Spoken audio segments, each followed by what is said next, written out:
Good evening, ladies and gentlemen, and welcome to episode number 46 of the Primetime Rundown. We are presented by Black Cats NYC, and this is Dirty Little Hipster.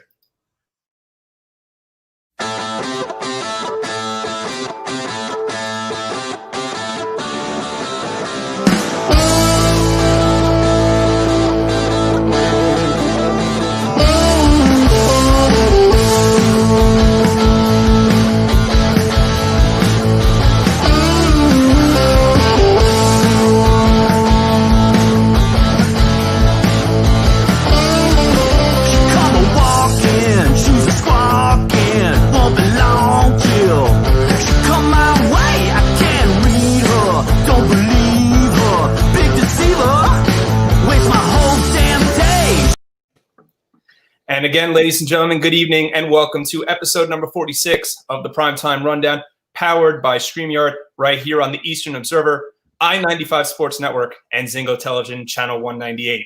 Alongside my co-host, Rob DeLuca, our two special guests, Casey Bryant, Larry Przetakiewicz, I'm Ian Schraier. We can't thank you, our viewers, enough for choosing to make us a part of your Friday evening.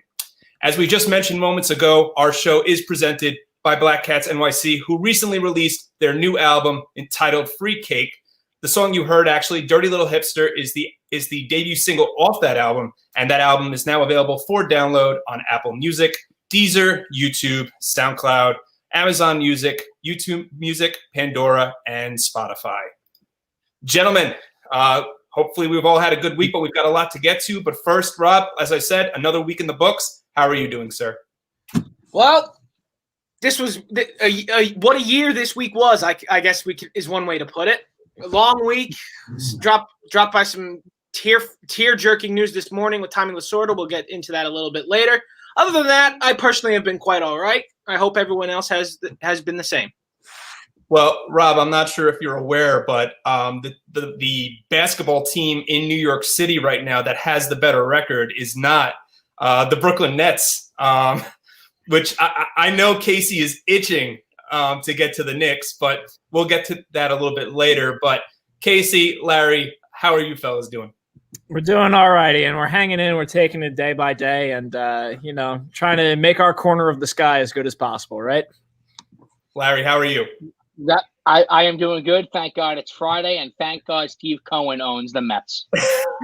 We're going to get there in just a second. But as I mentioned, fellas, a lot to discuss tonight. We don't have wild card this weekend, but in fact, the NFL has decided to label it as now Super Wild Card Weekend. That kicks off tomorrow.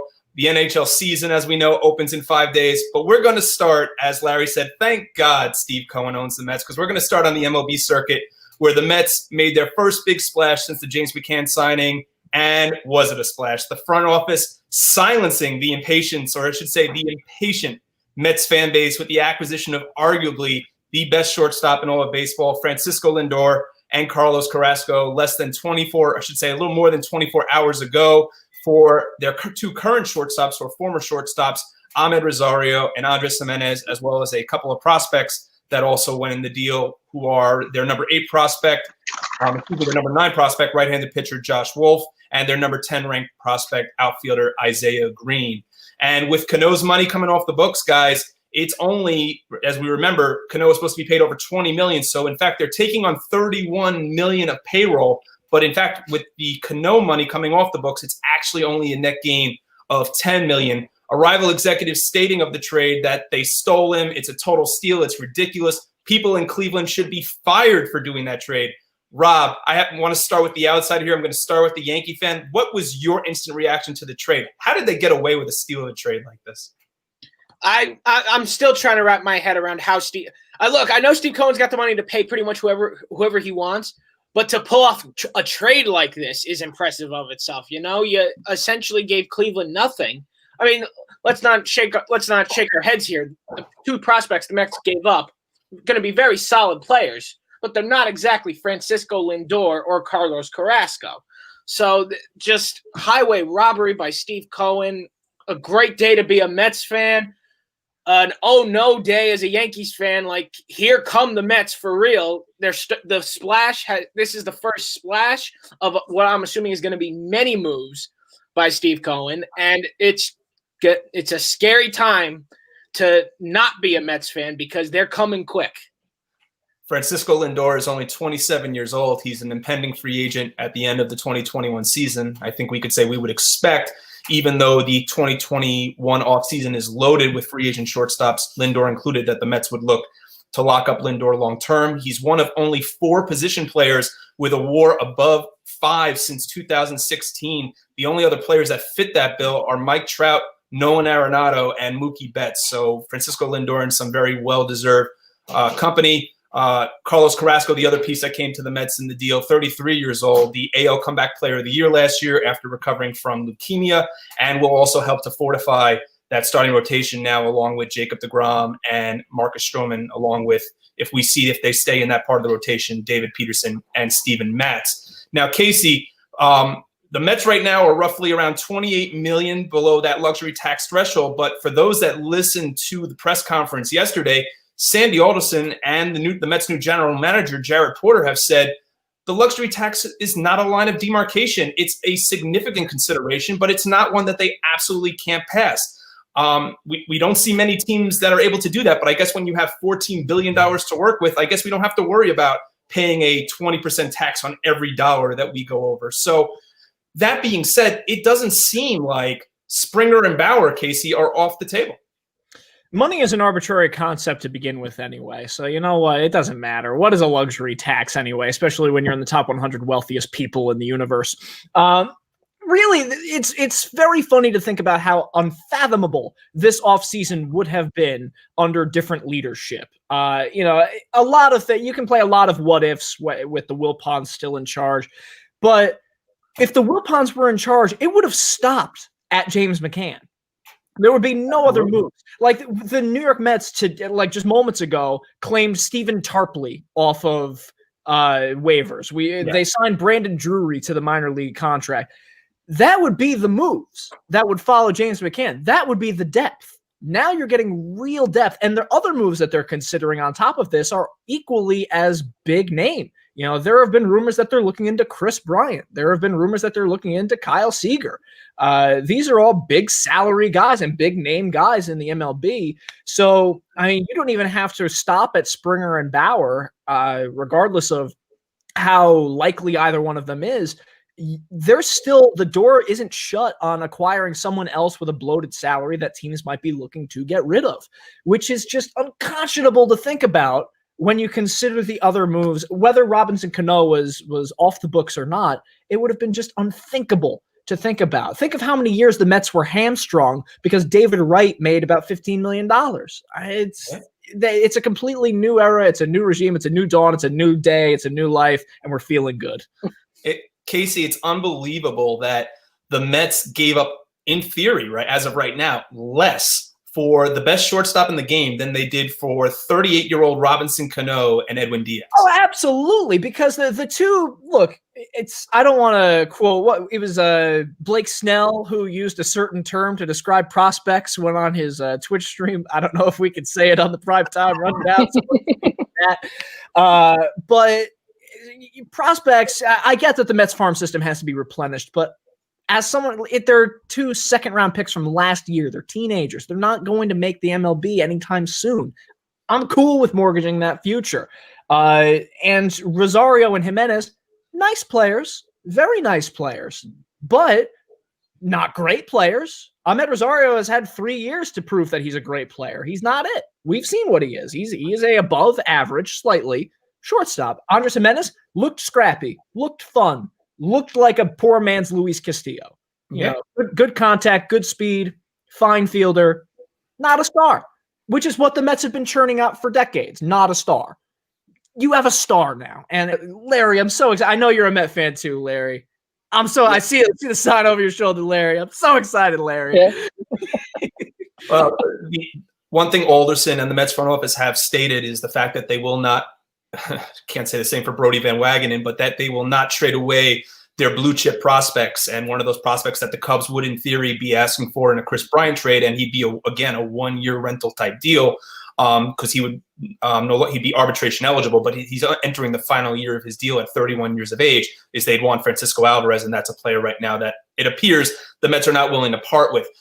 Larry, I'm going to age ourselves a little bit. We're starting to push 40, my man, and we can say that. Well, we'll be 37 this July, but we can say that for the younger kids in the room, at least, that we vividly remember the Mike Piazza trade in 1998. This whole panel remembers the Johan Santana trade in 2011. We weren't alive for say the Keith Hernandez trade, but. When you look at this Lindor trade, I know it's hard for us as Met fans and Met fans that grew up in the 90s and the early 2000s to completely dismiss any idea that there's never been any trade better in Mets history than Mike Piazza. But could this trade go down as maybe, if they lock him up long term, could this trade maybe go down as the best in the team's history? There is absolutely a chance that can happen. I mean, Lindor is a career 285 hitter. He averages 29 home runs, 86 RBIs. Guy's got 2 Gold Gloves. He averages 21 steals. You know, he is a 5-tool player. He's a guy who has done it on both sides of the ball. And that's something that the Mets haven't had, right? During the entire tenure of Sandy Alderson, during his first run, and during the tenure of Brodie Van Wagenen, there was always issues with defense in the middle of the field, up the middle. Now you have somebody in Lindor at shortstop who can also play defense. It's going to make your pitching better. I'm just so excited about that, plus what he can do with the bat. But if you look, every time the Mets have turned around and made a run, I know we don't have this history of multiple championships. There was always a big trade involved. The Piazza trade is one of them. You mentioned the Keith Hernandez trade was the start of something new for those 80s Mets. This could be the start of something new for the decade of the 2020s and the New York Mets. I applaud your restraint, excuse me, Larry, that you didn't break into song in High School Musical. This could be the start of something new. You directed I thought about it. I've seen it. Casey's seen it more times than he. Now, Rob, is it Larry? Is it Vanessa Hudgens? I can't tell. Both lookers. Now, Rob is the only one in here who actually does work for Disney, so there's that little Disney pitch there for on Rob's behalf. But Larry, I want to stick with you here because when we look back at the year that was 2020, the final year of the Wilpons, the Atlanta Braves again won the division. Miami made the playoffs for the first time since 2003. Even the Philadelphia Phillies, although they were under 500, were in the mix on the final day of the season. I mean, then again, so were the Mets, but the Mets finished 4th in their division. The only team that finished lower were the reigning World Series champion, the Washington Nationals. Do you think that this trade right now, as the team is set up, catapults them over the other 3 as a division favorite? You know, it puts them really damn close because the Atlanta Braves are still a good baseball team. To me, it's so hard to look at 2020 and use it as a marker of what teams are going to do in 2021. It was a 60-game sprint. How many times do you see a team play one way? After the All-Star break, they get hot, they add someone at the deadline, and they make a run for it. So 2020 is tough. How many players opted out? How many? And because of that, lineups were just constructed differently. Players, didn't play the same way because they didn't have their usual guy in the lineup with them. Like, look at how bad the Mets pitching was, especially you had injuries, but then you lost Stroman. Because he decided to opt out. Now he's back. He seems excited. I follow him on Twitter. So other teams experienced that as well. What I like is I don't think the Mets are done. And Sandy Alderson likes, words matter. Sandy Alderson likes to, talk in mystery. He talked about the line of demarcation, but he also said that we're going to look at the market. The market will determine what we're going to do. They know how much money that they're still willing to spend. At this point, it looks like a lot of teams are not willing to spend money. I don't want to knock the Yankees. You got the Yankees and LeMahieu. They still can't figure it out. You got Michael Kay getting ready to jump off the roof because we got Lindor, and that was his plan B for the Yankees. And he's telling them, get in a room and figure it out. So when a team like the Yankees is having issues with money, or at least being a little more fiscally responsible, what are the other teams that don't normally spend as much? What are their situations like? And that's what makes Steve Cohen a little different. He didn't suffer losses in 2020. He was tweeting about the vaccine. He is hoping to get fans in this stadium, for a part of the season, and he's looking to make money, both in the stadium and through the TV deals and things of that nature. We're definitely going to get to the Yankees as well in a few minutes here. But Casey, as the other Met fan in the room, I wanted to come back to you. Do you agree, or should I say, do you agree with Larry's points? But ultimately, do you feel that the Mets can jump those three teams and win the NL East in 2021? I never want to immediately say out of the gate that a team is automatic. Oh, now they're the team to beat. Because, again, this could just be trained subjugation in the division. But every time the New York Mets have tried to do the come and get us routine, it has always failed. In 2007, when Carlos Beltran said, we're the team to beat, the New York Mets collapsed and the Philadelphia Phillies won the division. In 2018, when Brody Van Wagenen said, come and get us, he literally had to put out a statement at the end of the year that said, they came and got us. Brody, anytime the Mets have tried to have bravado in the past, it has never worked, which is that goes back to Generation K. That goes back to the whole Matt Harvey saga. It's just example of all these failed attempts at confidence. But this is like the first time where you actually feel like there's something there to back it up. In 2007, when they collapsed down the stretch, it's because they weren't willing to spend on a reliever at the deadline. When in 2018 or 2019, when Brody said, come and get us, he was saying, come and get us with one of the worst pitching staffs in Major League Baseball outside of Seth Lugo and Jake DeGrom. And you can't win with 2 out of 15 pitchers on your roster. So this is the first time where, all right, you want to come and get us? We'll throw money at Marcus Stroman for a year, and we'll prove to him that we'll be competitors. We'll bring in Francisco Lindor for maybe 1 year. Who's to say? Yeah, we'll give him money, no problem. This is the first time where you actually feel like they're actually making moves to back up that bravado. So are they a competitor in the National League East? Yeah, but everything that goes on behind the scenes has to be backed up on the field. So I'm not ready to ring the victory bell yet, but we're getting there. We're certainly getting there. And just to jump off of Casey, right? Yeah, you've seen a change in the culture in the front office and behind the scenes. You just hope that whatever culture Cohen's creating, that it applies on the field as well. Because you have Lindor, who they say is, has such a big personality, and you already see with Stroman on Twitter, so excited, to have these guys. And first of all, I think it's great to see the players tweeting back at Cohen and tweeting at each other. That you're really starting to see that this team is getting together, and they haven't even physically been together yet.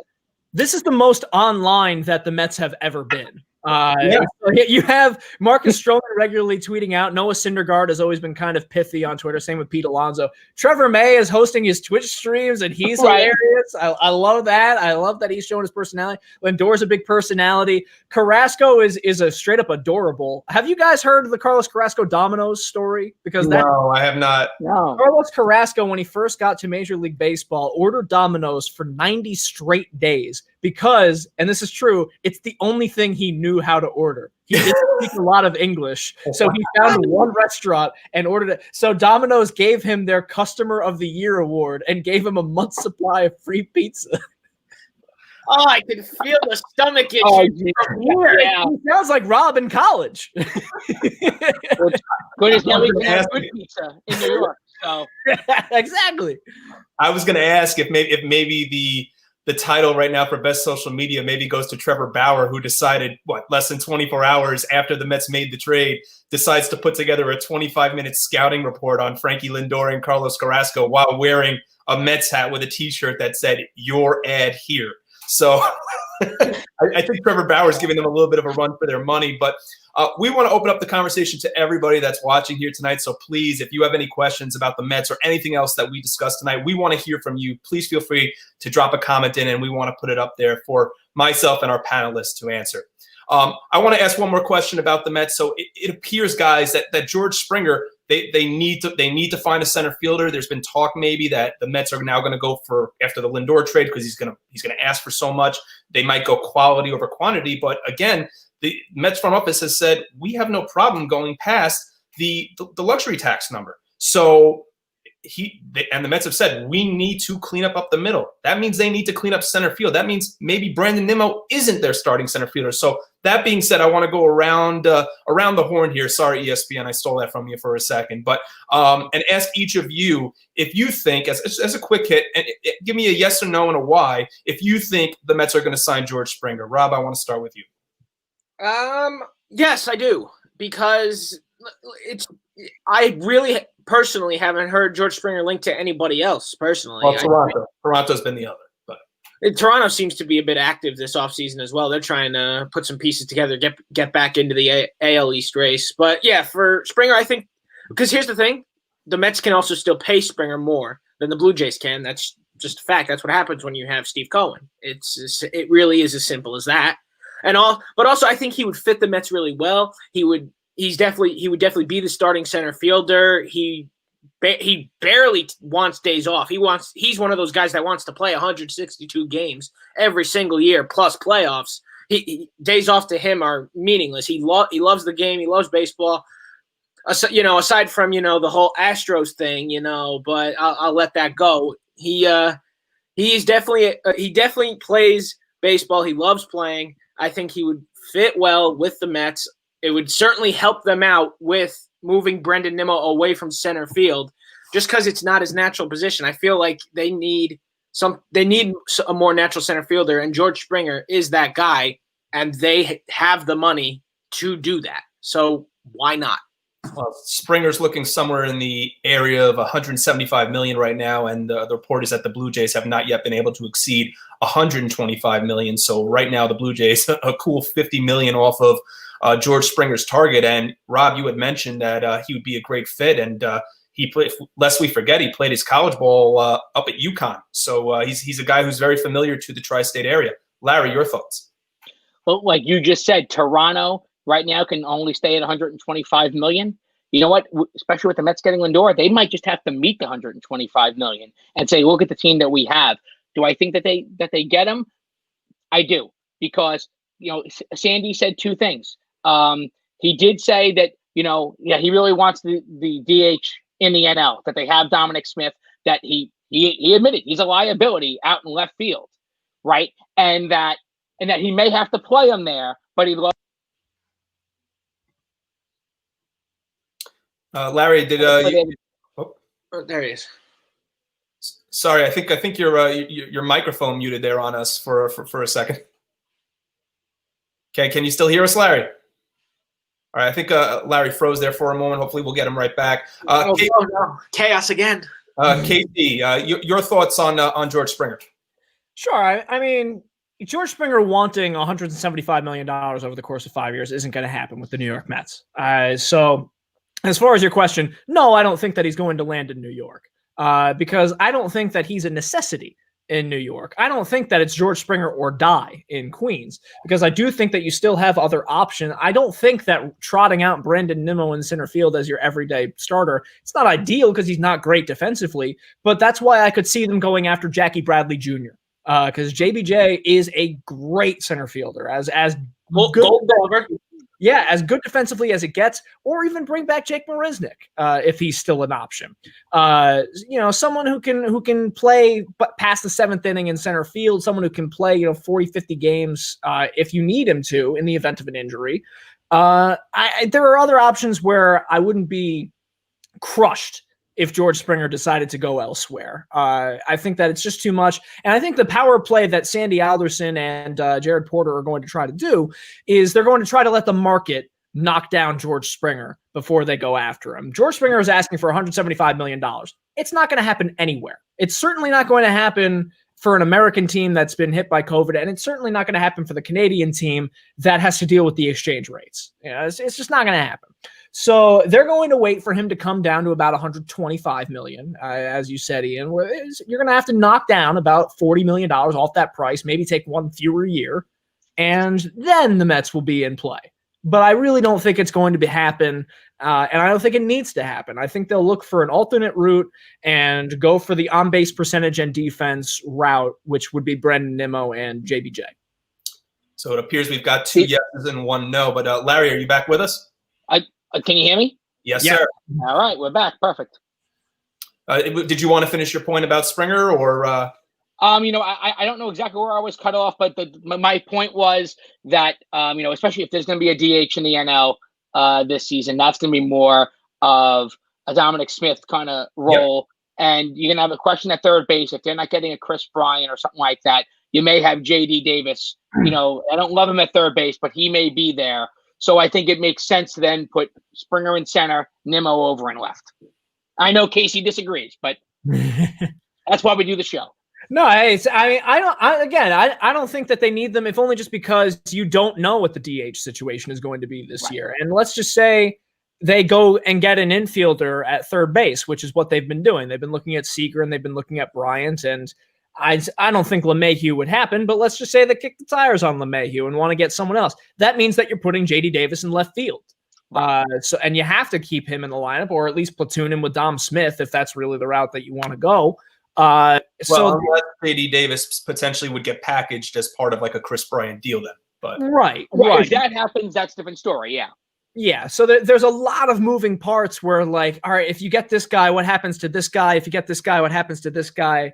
It's a domino effect that the Mets find themselves in a very unique situation, which is why it's so fun to speculate. And it's the first time that you can speculate because, again, going back to the original point, it's the first time that they're actually going to get people.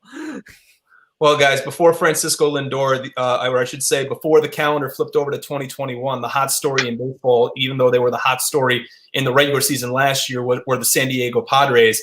And the piece that was really missing from the Padres in an effort to try to knock off the Dodgers last year was that they were just really lacking in the starting pitching area. They had traded for Mike Clevenger.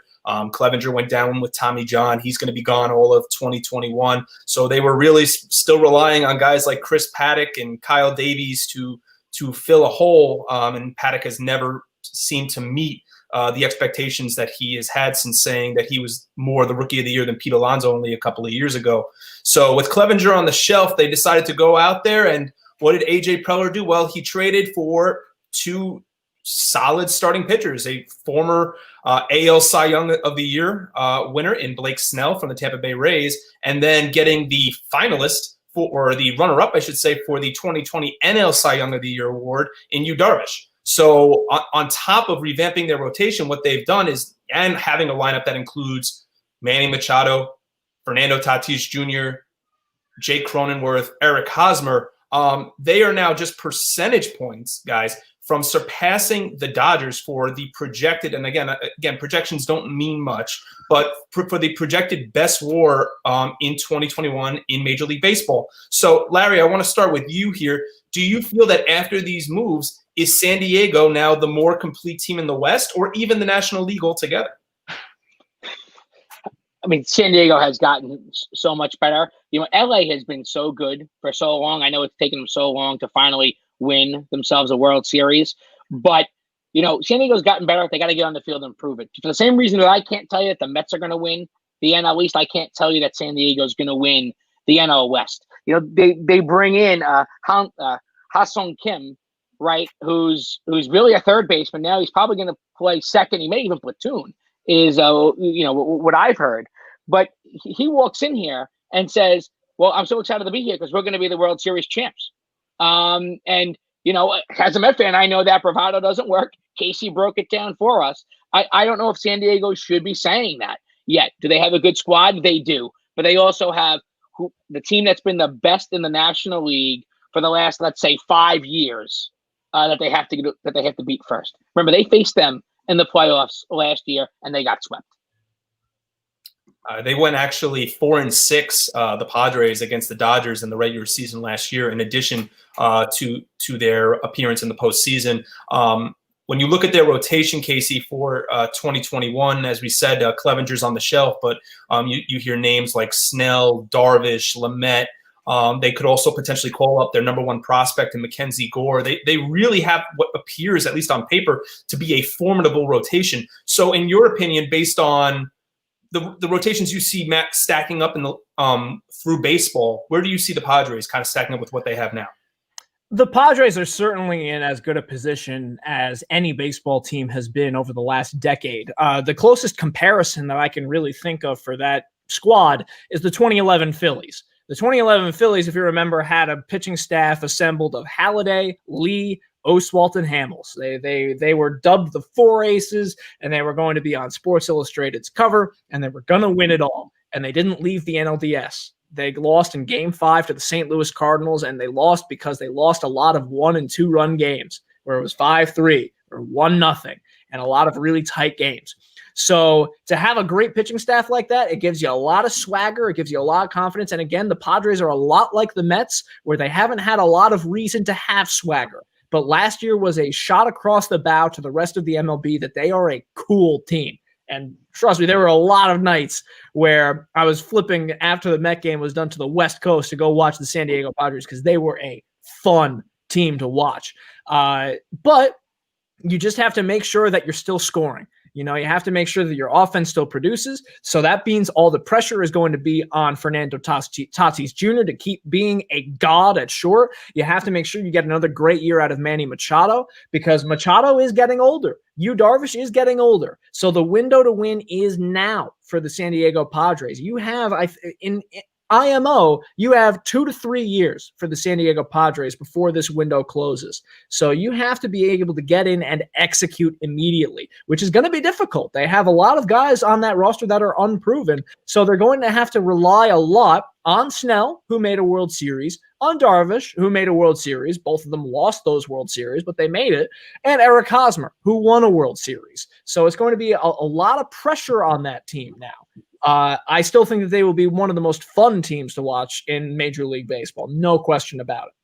Yeah, you're exactly right in saying that their window now, instead of expanding because they'd have all these prospects, they sent a lot of their prospects, 2 of their best indeed, in terms of Francisco Mejia and Luis Patino going back to Tampa in the Blake Snell trade. But CBS Sports right now actually lists San Diego as the #1 rotation in all of baseball entering 2021, listing in order as the Padres at 1, followed by the Dodgers, the Indians at 3. Now this article came out before the Carrasco and Lindor trade, the Braves, and then rounding it out were the Washington Nationals. Rob, I want to get your instant reaction. We know how hot the Padres were coming off of last year. Casey said it. They're just a fun bunch to watch. But what was your instant reaction to the trade? Do you feel that maybe the Padres dethroned the Dodgers run this year, or are they still maybe another year away? It was an eye opener seeing those moves made by the Padres, no doubt about it. It's interesting. I mean, I personally think they're going to be a hell of a lot better once Clevenger comes back in 2022. Because then you've got that entire rotation right there. Even thinking about it scares me half to death, which luckily I don't have to deal with because I'm on the AL side of things. So I think that it's going to be a tight race this year. Finally, I'm not. The Dodgers are not the clear-cut NL West winners this year. I mean, they might end up doing it, but it's not going to be as clear-cut as it has been for the past decade, I guess you can say, maybe probably even longer. But other than that, I think that the Padres, are making the right moves. They are definitely going in the correct direction. They're only going to get better from here on out. They're going to certainly make another playoff run this year. It'll be interesting to see how far it goes. And then in 2022, when Clevenger does return, that's when you could start talking about potentially being a World Series contender at that point. Well, bolstering that rotation, as much needed as it was, the Padres did finish 6 games back of the Dodgers in the NL West race, despite winning 37 games in a shortened season. I want to go back to some quick hits here, Casey and Larry, both with you. Larry, first, do you feel in the end that, as I asked Rob, do you feel that the Padres dethrone the Dodgers this year, or are they a year away? You know what? I'll go on a whim here. They will dethrone them. They have such a stacked infield now that has just so much power. Tatis is an amazing ball player. They still have Machado in his prime. They have the guy Kim out of South Korea, who has actually put up some great numbers. And I know that those are Korean baseball numbers, where he did have 30 home runs.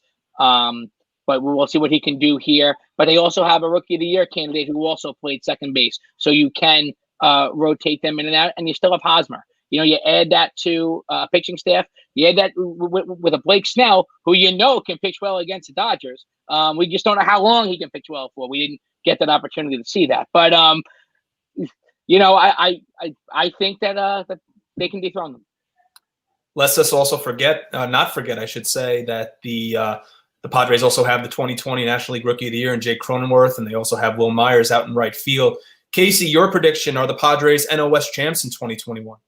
The biggest thing that they have going for them is the championship hangover. I think that might be the deciding factor, because the Dodgers are still a great team. They're still a great lineup, and they're still a great pitching staff. But the biggest difference is that they won a World Series. So you wonder, are they complacent now? Yeah, you have to question their mindset and look at recent history as far as what the winners have usually done after a World Series. The Washington Nationals were not a very good baseball team the year after they won their World Series title. Same goes really for the Boston Red Sox. They've really slid down since they won their World Series title. They got rid of Mookie Betts. They sold the house. Even making the World Series, I mean, the Tampa Bay Rays made the World Series and then they gave away Blake Snell, but that's because they're a poverty franchise who should move. But anyway, that's neither here nor there. The San Diego Padres will have a lot of pressure on them to win. I think if they don't win, I hate to repeat myself, but if they don't win, there might be a lot of panic. So I think they will be extremely hungry and driven to win the division. I don't know if the Dodgers will have that same drive now that they have reached the mountaintop. Interesting. 6:36 here on the Primetime Rundown. We do have a little more baseball to get to, but first we wanted to make sure we got to our 6:31 sports update, and this update coming from the gridiron that is college football, and that Jim Harbaugh has agreed to a 5-year contract extension, LOL, to stay at the University of Michigan. I think we could say here on this show that it's been a very underwhelming tenure thus far for Jim Harbaugh at his alma mater. He's 0-5 in his career in the game against Ohio State, 1-4 in bowl games, 2-12 against teams in the top 10. The best part about it was that when they had announced the agreement was that Ohio State football actually liked the tweet on Twitter. So we'll see if things change right now for Harbaugh and the Wolverines. He did part ways with the only defensive coordinator that he's had in his tenure in Michigan, that being Don Brown. The contract does reportedly contain heavy incentives for winning the Big Ten East Division, the Big Ten Conference Championship game, reaching the college football playoff, and then ultimately winning the college football playoff national championship. He actually, in 6 years now, as the team's head coach, has only checked one of those boxes in his tenure, which was that he tied for first in the the Big Ten East Division in 2018. So will the tides finally turn for Jim Harbaugh at Michigan? That remains to be seen. There was a lot of talk about him maybe going back to the NFL, maybe being the name that we heard possibly for the Jets with their head coaching vacancy, but it appears he will remain in Ann Arbor at least, or unless he is bought out for the next 5 years. Gentlemen, let's move over here now to the Bronx, to Yankee baseball, where Gary Sanchez, just after the new year, had actually put out a post on Instagram, and I wanted to read this to you. He's feeling pretty confident right now to say, and as this is coming up here, Happy New Year, everyone. Thank you to all that supported me. I will prove you right. And then hashtag, I am still Gary. So he's hitting .310, guys, with 2 home runs in Dominican Winter Ball. Is he kind of here, and I'm going to, again, start with the Yankee fan here, Rob. Is he taking a little bit of a direct shot at the haters? Is there some optimism for Gary Sanchez in 2021? Well, I don't have much choice in the matter here, but because he's my catcher, I kind of have to back him up here. But yeah, no, I'm all for him going after his haters. Just back it up this year, and that'll be that. Very, very simple. Very simple. You back it up, play well this season, and you are definitely going to be the Yankees catcher for the future. You don't have a good year this year, it is more than likely adios, Gary. So I am very excited to see what Gary Sanchez can do. He is hitting the ball rather well in Dominican ball down there, but I really want him to come also bring such a performance to Yankee Stadium and to the rest of our schedule and help the Yankees get back into the playoffs again, and hopefully make that World Series run that has eluded us for the last 3 years. So we will see where that takes us. Rob, I think it's kind of funny that you had are ready after this year, if he does not produce, to bid au revoir to Gary Sanchez. Now, there was talk at one point of the Yankees non-tendering him and even potentially trying to trade him, I think they even called the Mets because the Mets were in need of a catcher at the time. Would they take on Gary Sanchez? But Brian Cashman has come out and said that Gary Sanchez is our catcher, and that they're going to continue with that two-man battery of him and Kyle Higashioka to catch Garrett Cole every fifth day. But Casey, in the end, he slashed the line last year of 147, 253, 365 with 64 strikeouts in 156 at-bats in a shortened 2020 season. And that doesn't include being benched in the playoffs. Do you feel that, and the same question from Rob here to you, Casey, do you feel there's a reason for optimism for Gary Sanchez in 2021? I think the only reason to be optimistic is because there's no possible way he could be worse. Look, the jury's out on Gary Sanchez. He's a bad defensive catcher. He is. People can freak out over the strength of his arm as much as they want. It's not terribly accurate, nor can he block the ball. So he is what he is behind the plate. So you just let that slide. And the reason why you tolerate it is because he hits 35 to 40 home runs. Well, if he's not hitting 35 to 40 home runs and not at least hitting 230, then he's useless. And you got to cut ties with him. I'm not freaking out over the fact that he is hitting 300 in the Dominican Winter Ball because Ronald Guzman is hitting 360 in that league. If you're a major league hitter, you should be tearing up the Dominican Winter League. What are you, nuts? Raul Valdez gets significant innings in the Dominican Winter League. You can't hit Raul Valdez? Of course you can. You're Gary Sanchez. So, I appreciate that he's hitting for more contact down there, but face major leaguers. All right, it's like a team of good major leaguers. It's a good league down there in the Dominican, but it's not Major League Baseball. And Gary Sanchez had a devil of a time dealing with what was a good pitching staff in the American League East. He had to deal with Snell. He had to deal with Hyun-Jin Ryu. And last year, the AL East played the NL East, and there's some great pitchers in the NL East. There's Jacob deGrom. You could go up and down the rosters of great pitching that he had to deal with, and he didn't fare well with it. So he's going to have a big test ahead of him, and I do think that he'll stay there because what else can you do with him? He has no trade value. You kind of just have to ride Gary out until he crashes and burns, if that happens, or until he takes off and becomes the Gary Sanchez that the Yankees saw in his first season. They're going to ride or die with Gary. There's really no other alternative.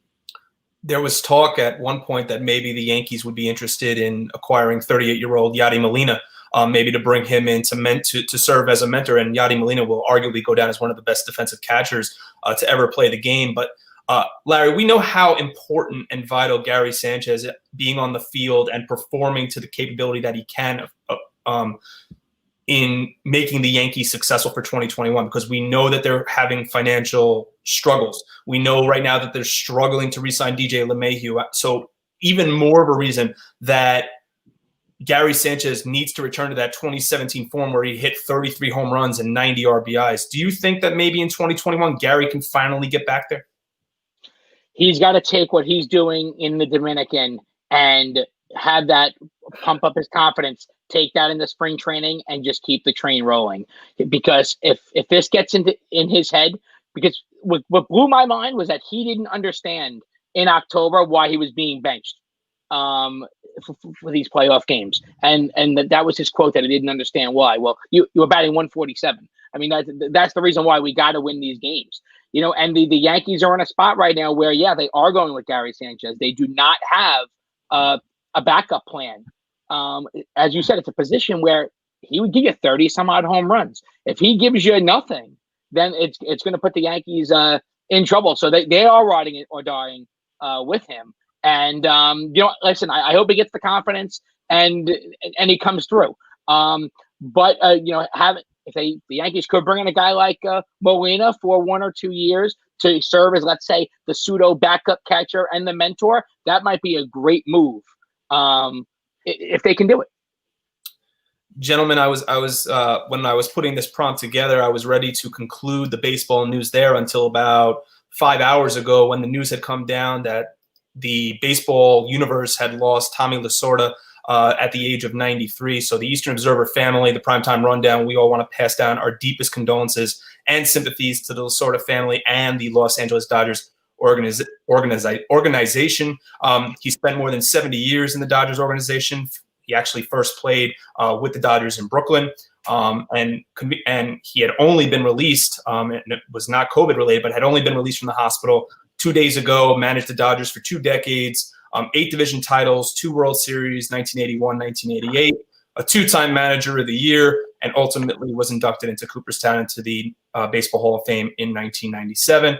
As Met fans will best remember him not only as being the manager that crushed Mets fans' dreams in 1988, but convinced the Dodgers to draft eventual franchise catcher Mike Piazza in the 62nd round of the 1988 MLB first-year player draft. I know, speaking from my experience and I was only 4 years old when the Dodgers won the World Series in 1988, so I don't really remember it. However, I remember the picture of Kirk Gibson hitting the pinch hit home run in Game 1 of the 88 World Series against the Oakland A's, and Tommy Lasorda just kind of running out to home plate to join his team in the celebration. That, for me, was my most unforgettable moment. Rob, do you have an unforgettable moment when it comes to Tommy Lasorda, or just losing a man of his stature and what he has meant to baseball? What was it like for you when you heard this news? I was crushed to hear this news, honestly. Because look, let's be real. Like I said in the open, as if this week needed another reason to suck, and it just drops this on us, and we get this dropped on us in the morning. Just awful. A baseball legend, not just a Dodger legend, a baseball legend. Everyone knows who Tommy Lasorda is if you're a baseball fan. And it really, I don't have a moment per se that really sticks out just because I'm not a Dodger fan. But, when you win 2 World Series, you're a winner. You are a winner. He's in Cooperstown. He's a Hall of Famer. He is a legend. And 93 years old, he lived a great life. And he will be sorely missed, and I am sure that'll really help the Dodgers out this season, having that weight on their shoulders playing for him. Casey, I'm sure you were preparing for the show when this news had broken that the MLB, the baseball world, had lost Tommy Lasorda. So when you saw this news, what was your instant reaction to it? I mean, Tommy lived a very long and very successful, and honestly, from what it seemed like, a very happy life. I mean, someone who was around baseball for that long, you tip your cap to him, because I mean, he was bleeding Dodger blue until his very last day, and he was in 93. Was it? I mean, he was. Yeah. Look, if I make it to 75, I'm going to be happy. So hell, if I make it to 26, I'll be happy. So I obviously thoughts go out to the Lasorda family and the whole Dodger nation. I saw something pop up on my Twitter feed, which was Tommy to a T, where it was a video of him giving a speech. It looked like to a bunch of students, and he's explaining his interaction with a young Oral Hershiser. And he's giving the speech, and he says, when Oral was a rookie, we brought him into the bullpen in a bases-loaded scenario. And he's pitching to a big batter, and he throws ball 1 low and away, ball 2 low and away, ball 3 low and away. And he figures, all right, well, now I got to come over the plate. And he throws over the plate, and it gets cracked off the wall for a 3-run double. And he calls in Oral Hershiser to his office after the game, and he says, you're pitching like a coward. You're the biggest loser pitcher that I've ever seen, because you're throwing low and away. You're afraid to challenge hitters. You've got to throw the ball over the plate. And by the way, I hate your name. Your name is Oral. You think Dale Murphy is scared of a guy named Oral coming into the game? No, from now on, your nickname is the Bulldog, and you're going to like it, and you're going to pitch like a Bulldog. And that was Tommy. Tommy just had a way of keeping the game loose and absurdist. And by the way, just in case you didn't feel bad enough, I hate your name. So that was enough. Feels like the second coming of Earl Weaver a little bit at that point. Oh yeah, so that wasn't even like the one that gets quoted around my house. If I can tell another one of Tommy Lasorda. Tommy Lasorda was in a situation where the batters were throwing at. People thought that his pitcher was throwing at Kurt. I was going to mention this. Yeah, this is a good one. Yeah. Oh well, then Larry, I'll let you take it. No. I have another one. You can mention that one. Oh, okay, good. Take so it away. Kurt Bavacqua gets knocked down. People think that they're throwing at him, and he says after the game, "I want to make it perfectly clear that the Los Angeles Dodgers do not throw at people. And if we did throw at someone, we wouldn't be throwing at a 180 hitter like Bavacqua, who couldn't hit water if he fell out of a boat, which is baller. That's amazing."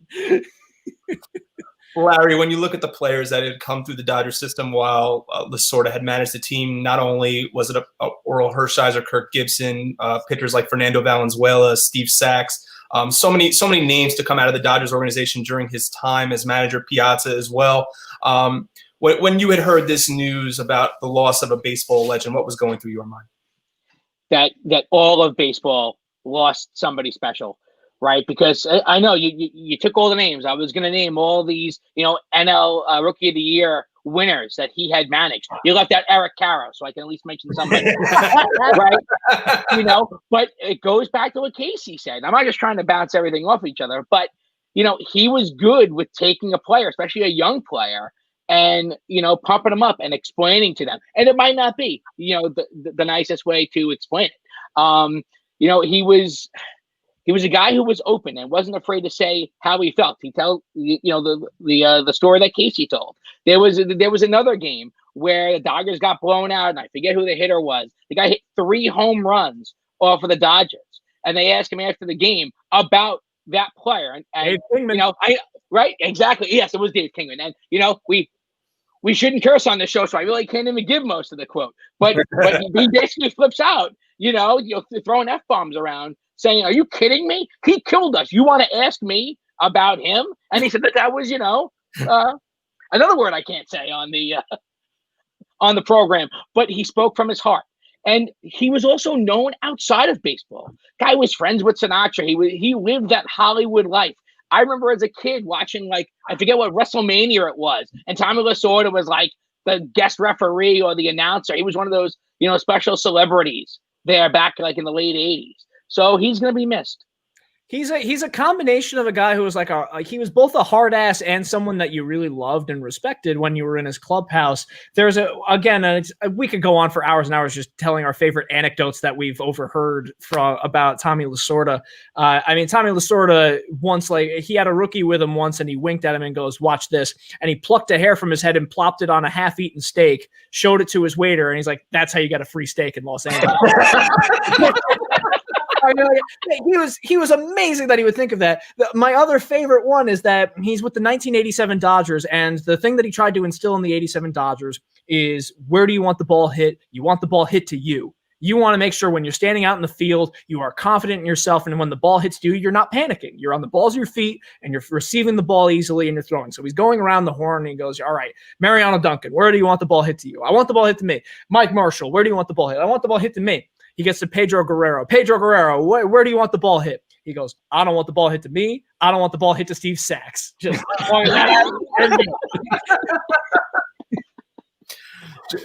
the memories upon memories of Tommy Lasorda and what he meant to the game of baseball. But again, we send our deepest condolences to the Lasorda family, Tommy Lasorda, and the Dodgers organization.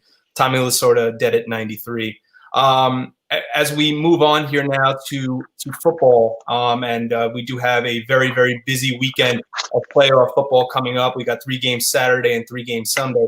But since we are the Primetime Rundown on the Eastern Observer Network, our primary focus is always the local teams. And right now, the local team would be the Buffalo Bills. But we focus on the metropolitan teams in this area. And I think it would be a shame if we didn't at least revisit a little bit of Week 17 and spoke about the Giants and Jets before we spoke about wild card weekend. And I think Casey knows exactly where I'm going with this, because the first subject I'd like to bring up is the final game of the regular season in the National Football League that took place in Week 17 between the Washington Football Team and the Philadelphia Eagles. As we know, the New York Giants, albeit they went 6-10 and probably didn't deserve to get there, had an opportunity to win the division on the final Sunday of the season. Got the win over Dallas at home, 23-19, and needed the Eagles to defeat Washington on Sunday Night Football. The Eagles, in fact, jumped out to a 14-10 lead on the heels of 2 Jalen Hurts touchdowns. And then the head coach of the Philadelphia Eagles decides, I want to watch and see what I have in my third-string quarterback in a guy by the name of Zach Sudfeld. Goes to Sudfeld in the fourth quarter, and Washington ultimately wins the game and ultimately wins the division. Gentlemen, we knew what this was, even though Doug Peterson has said he was coaching to win. The players even had to be restrained from controlling him after the game. Casey, Bryant, I know you're a Giants fan. I'm going to start with you here, and obviously so is Rob. But Casey, I'm going to start with you here. What were your thoughts overall? And like, what does this say to you about the integrity of the game altogether? You know what? My heart bleeds for Wayne Gallman because he shoved a ball up his own rectum for nothing. I mean, the poor guy gave himself a pigskin prostate exam, and it turns out that it doesn't even have an impact on his playoff hopes. The poor guy.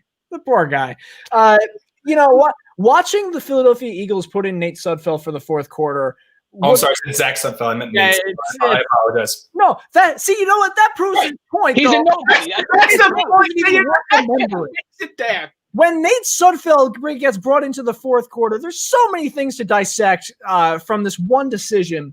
It was like watching a blimp crash in real time because, like, slowly it is crashing to the ground and it's gaining more and more flames. And you're thinking, oh, the humanity, having to watch this poor sap run like hell from a blitz. Jalen Hurts, when he got blitzed, could escape the pocket and could throw downfield and could still look for options or take it himself. Nate Sudfeld, when the blitz was coming, looked like he was about to wet himself. And sometimes you can't prove to me that he didn't, because he would just on the first drive, he hawks the ball up and it's intercepted on the 50-yard line. Great. Well done, guy. Well done. Good job. Your parents are proud. He collapsed to the ground anytime a defensive lineman ever came close to him, which makes me think, what would have happened if Jalen Hurts converted that fourth down, right? When they were down 17-14 on the 5-yard line, what did they do? They ran it 3 straight times. They had no interest in making the end zone. They ran it up the middle 3 straight times into the pile, got to the 4-yard line, said, you know what? You're thinking, all right, we're content. We'll kick the field goal, and whatever happens from here happens. No, they went for it on fourth down. It was a bad play call because you have no options, but hey, you went for it. If Jalen Hurts had tripped over himself and accidentally found himself in the end zone, would Nate Sudfeld have still played? Would you still be trotting out this 27-year-old who they just brought out of Section 205, Row G, Seat 5? Congrats. We fulfilled a make-a-wish here. Congrats. Nate Sudfeld got to play with the Eagles for a day. Isn't that special? It's mind-boggling how we got to this point. I don't know. Rob, take it away. I'm sick of this. Rob, I want to give you a chance to grind your gears as well, but I want to follow up with you. But Rob, in the meantime, take it away, as Casey said.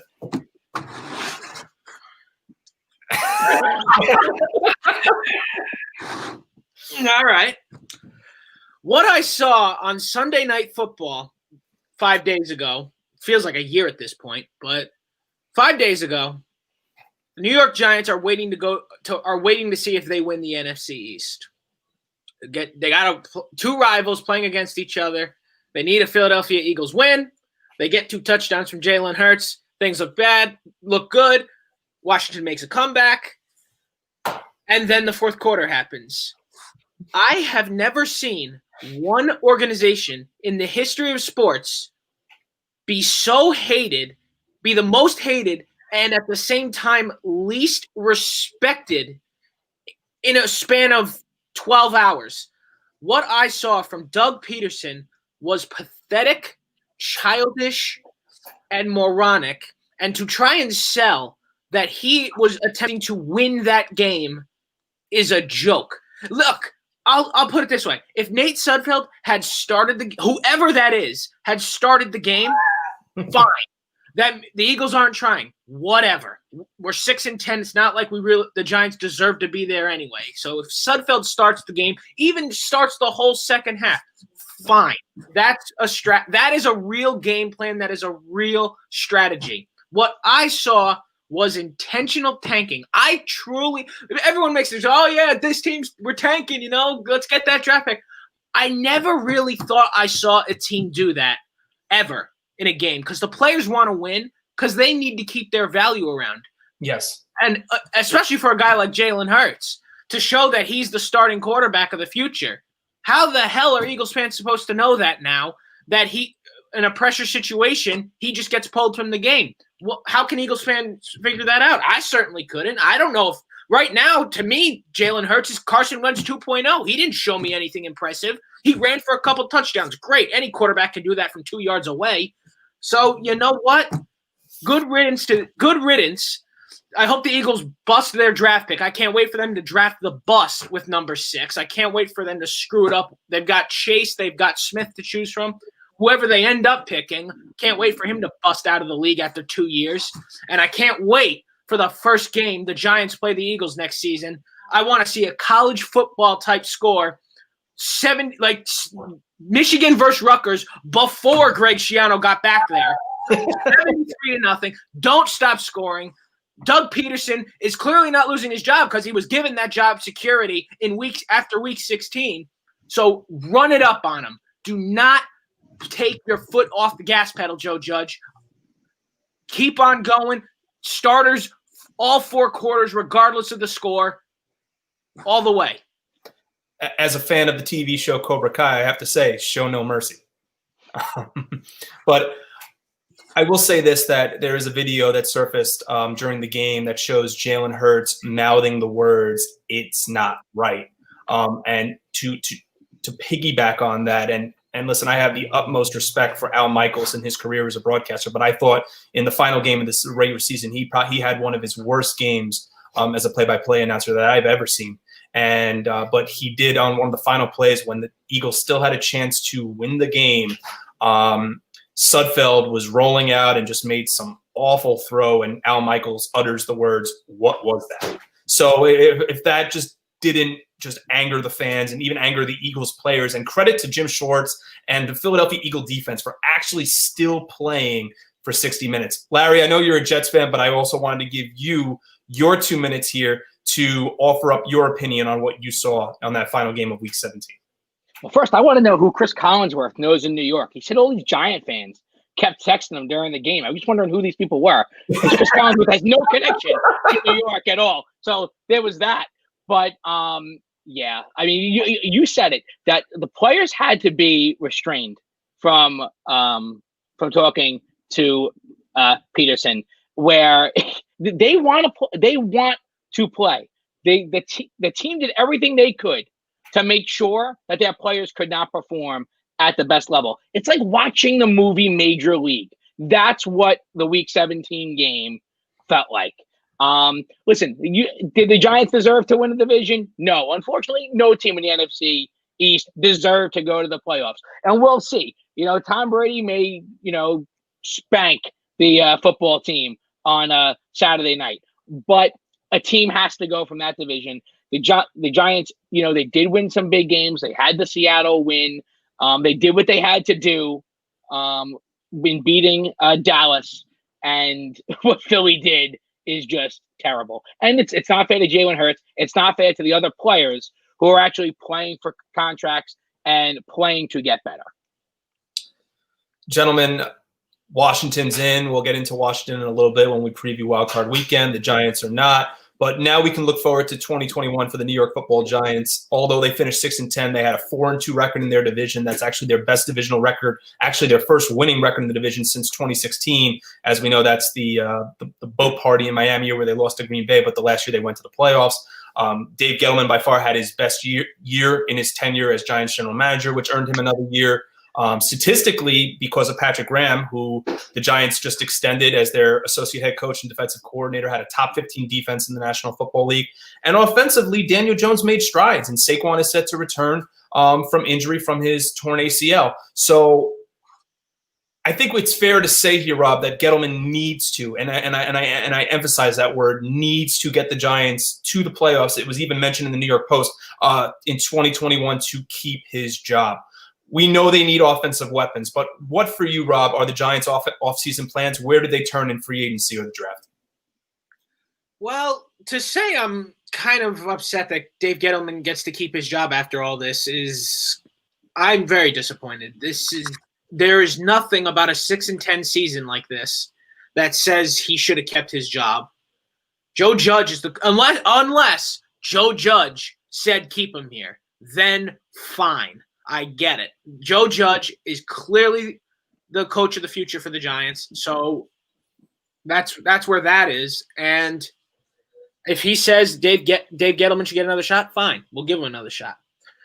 I love the extension for Patrick Graham. I think that was the way the Giants defense was this year. It was a no-brainer decision. What the Giants need to work on in the offseason, they certainly need to get a wide receiver out there. They certainly need another weapon to give to Daniel Jones. As it has been stated, Daniel Jones is the quarterback next season. So get him some weapons. He'll have Saquon Barkley back. That'll be great. And also, what I saw this season that needs major improvement, aside from the kicker and punter, is the rest of special teams. I could not believe the amount of dropped kicks that I saw, missed tackles, fumbles off the return, and just flat out not smart playing during special teams, allowing big returns. It was unfathomable how bad special teams was. So I'm really hoping to see something be moved on from there. I also personally wouldn't hate it if Jason Garrett accepted the Chargers coaching position and left the New York Giants, because I thought he did a very poor job as offensive coordinator this year. And of course, the offensive line can always use a little work. I think on the right side, it is time to allow Matt Pert to get full starts next season, because Andrew Fleming was not that good over there. A lot of stupid penalties and poor blocking, which had made Daniel Jones have to leave the pocket sooner than he wanted to. At least he was able to see it, being that it was on the right side. It was not his blind side. So I think this is a interesting offseason for the Giants.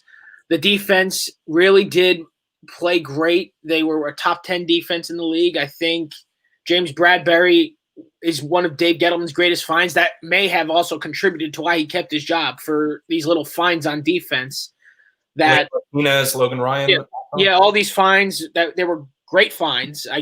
Gettleman gets his credit there. But, yeah, I think offensively and special teams, they got to pick up a couple more people, draft a couple interesting players, maybe even sign a couple of notable free agents for these positions would work. Just something. Build the team forward. It is time to move forward. 6-10, 11th draft pick does not necessarily say you're tanking, but it also doesn't say you're a great team either. You're in that weird middle of bad but not awful. It's time to go forward with this rebuild. Go forward. No more tear downs. Only up from here. Casey, your thoughts, same question. I think that the Giants could use one more pass rusher. Leonard Williams was very good, especially towards the latter part of the season, and he was a beast in those last games, especially against Dallas in Week 17. But you could use one more scary guy on that defensive line, which is, easier said than done. But that should be a focus in the draft for them. The other thing that I would love to see them do, they probably won't do it, but what I would love to see them do is trade up for Devontae Smith. Oh my God, do they ever need a receiving option? No slight to Darius Slayton, who's fine. I like Darius Slayton. I like Sterling Shepard as a 2 option.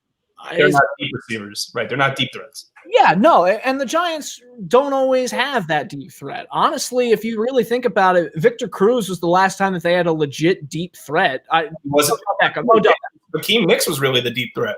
Yeah, it's you had the 2 legit NFL receivers. Odell Beckham obviously was great, and Plex Burress was great. And Plex Burress had Amani Toomer with him. You need multiple options. The Giants were too easy to mark downfield, because if you took away Sterling Shepard, there really wasn't another deep ball threat. Darius Slayton was a fine short route receiver. He wasn't a deep ball threat.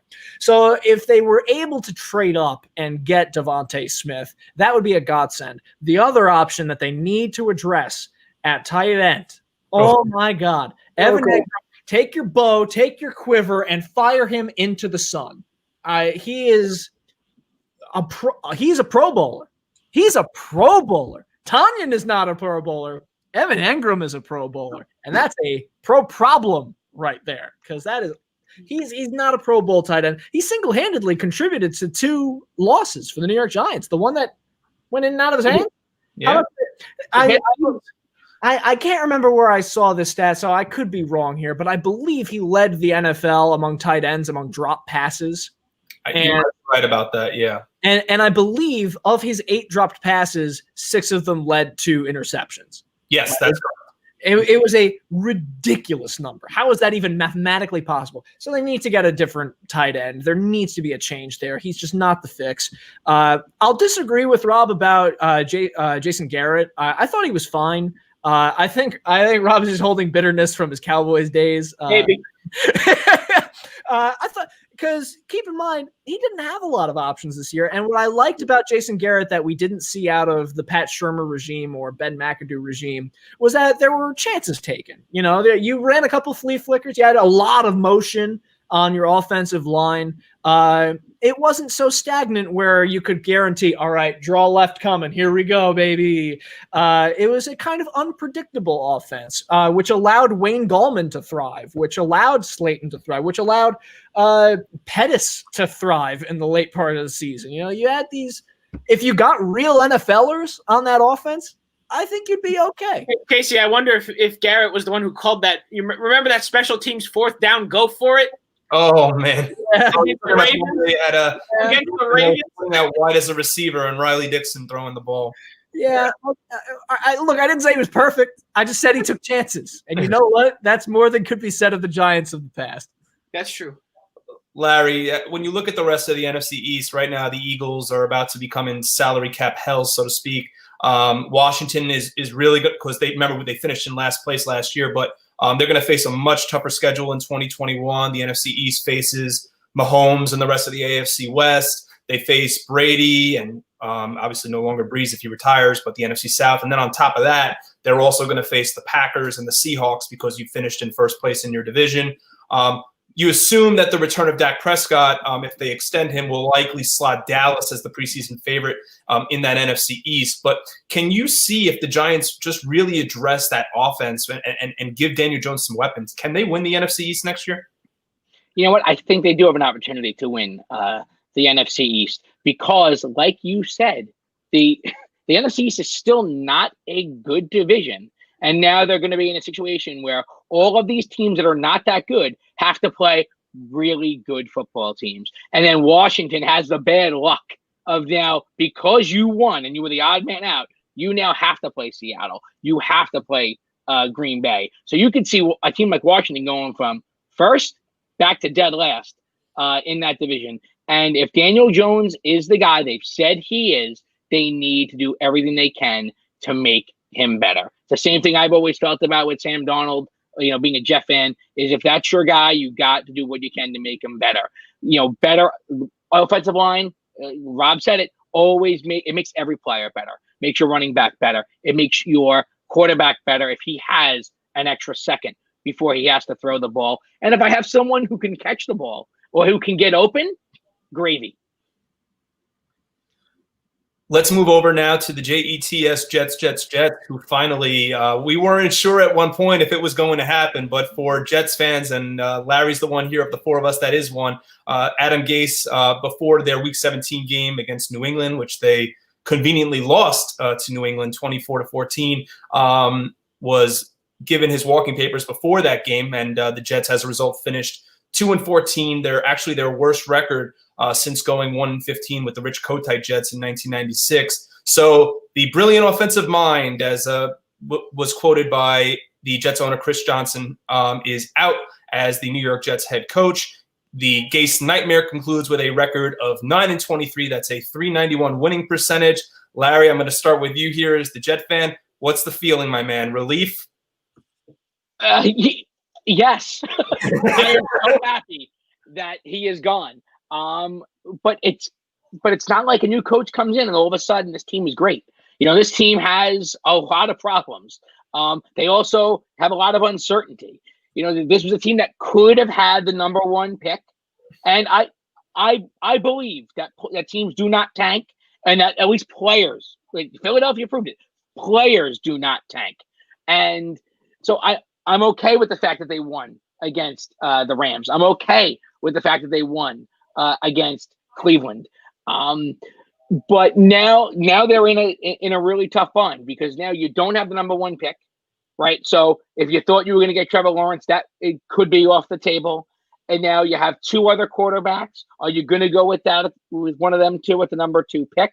Or are you going to finally say, hey, let's bring in a new coach. Let's build around Sam Darnold, because could Sam Darnold burn us, go to some other team? All of a sudden, he's the quarterback in Dallas next year, and he's winning an NFC East title if he plays to what his potential was.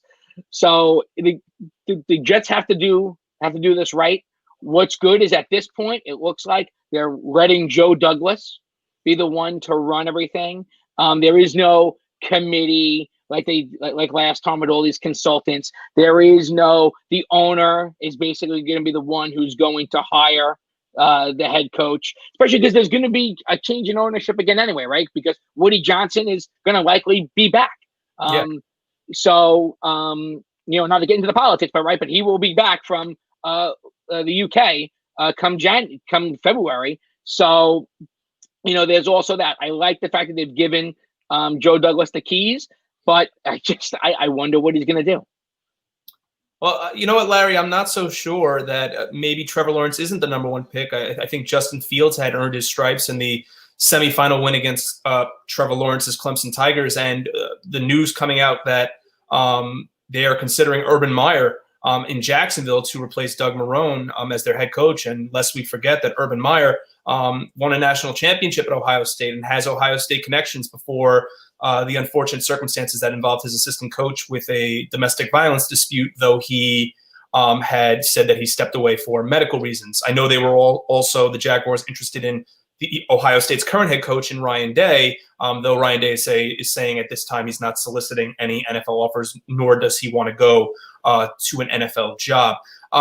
Casey, so I want to ask you that. So, Trevor Lawrence still might be on the radar for the Jets if a coach like Urban Meyer gets hired in Jacksonville and they end up drafting a Fields and maybe a Trevor Lawrence falls to the Jets. But how can they, Casey, finally resolve what feels like this repeating turnstile at head coach? We know their struggles on offense. Do they finally give the offensive coordinator of Kansas City, Eric Bieniemy, a chance? Do they go after the hot name in Robert Saleh, who's a very hot candidate right now coming out as the defensive coordinator in San Francisco? We know they've interviewed the former Cincinnati Bengals head coach, Marvin Lewis. Josh McDaniels is out there. Bill O'Brien's out there. How do they correct this once and for all? The smart choice would be Bieniemy, but it's the New York Jets, and you can't count on the smart choice. So I could 100% see Bill O'Brien be brought in. And if Bill O'Brien is going to be their option, God help the New York Jets. What a franchise. I think Anthony Lynn could also be in the discussion. I think Anthony Lynn came from the Jets organization, so he has ties there. I could see them bringing him back after he just got let go from the Los Angeles Chargers. He might be a good option. But honestly, they should be looking for someone to radically change the culture. That's what you want. And to do that, I think you need a first-time head coach. I think this is the time to kind of experiment and get a little nuts. So you get Bieniemy, you get the defensive coordinator from San Francisco. You don't get also Rand and Marvin Lewis. You don't get a Bill O'Brien. You don't get someone who's just on the carousel, constantly waiting for another 8-8 or 7-9 season on that Jeff Fisher 7-9 BS. You know what I mean? So you want someone to radically change it. It worked for the Giants. You don't have to look very far to find an example. The Giants brought in Joe Judge as a first-time head coach, and he radically changed the organization and their mindset and their attitude. So the Jets have to be really savvy about who they bring in. I'm not sure who the best option would be. Bieniemy would be my choice if I was the New York Jets, but I wouldn't count on them getting Trevor Lawrence.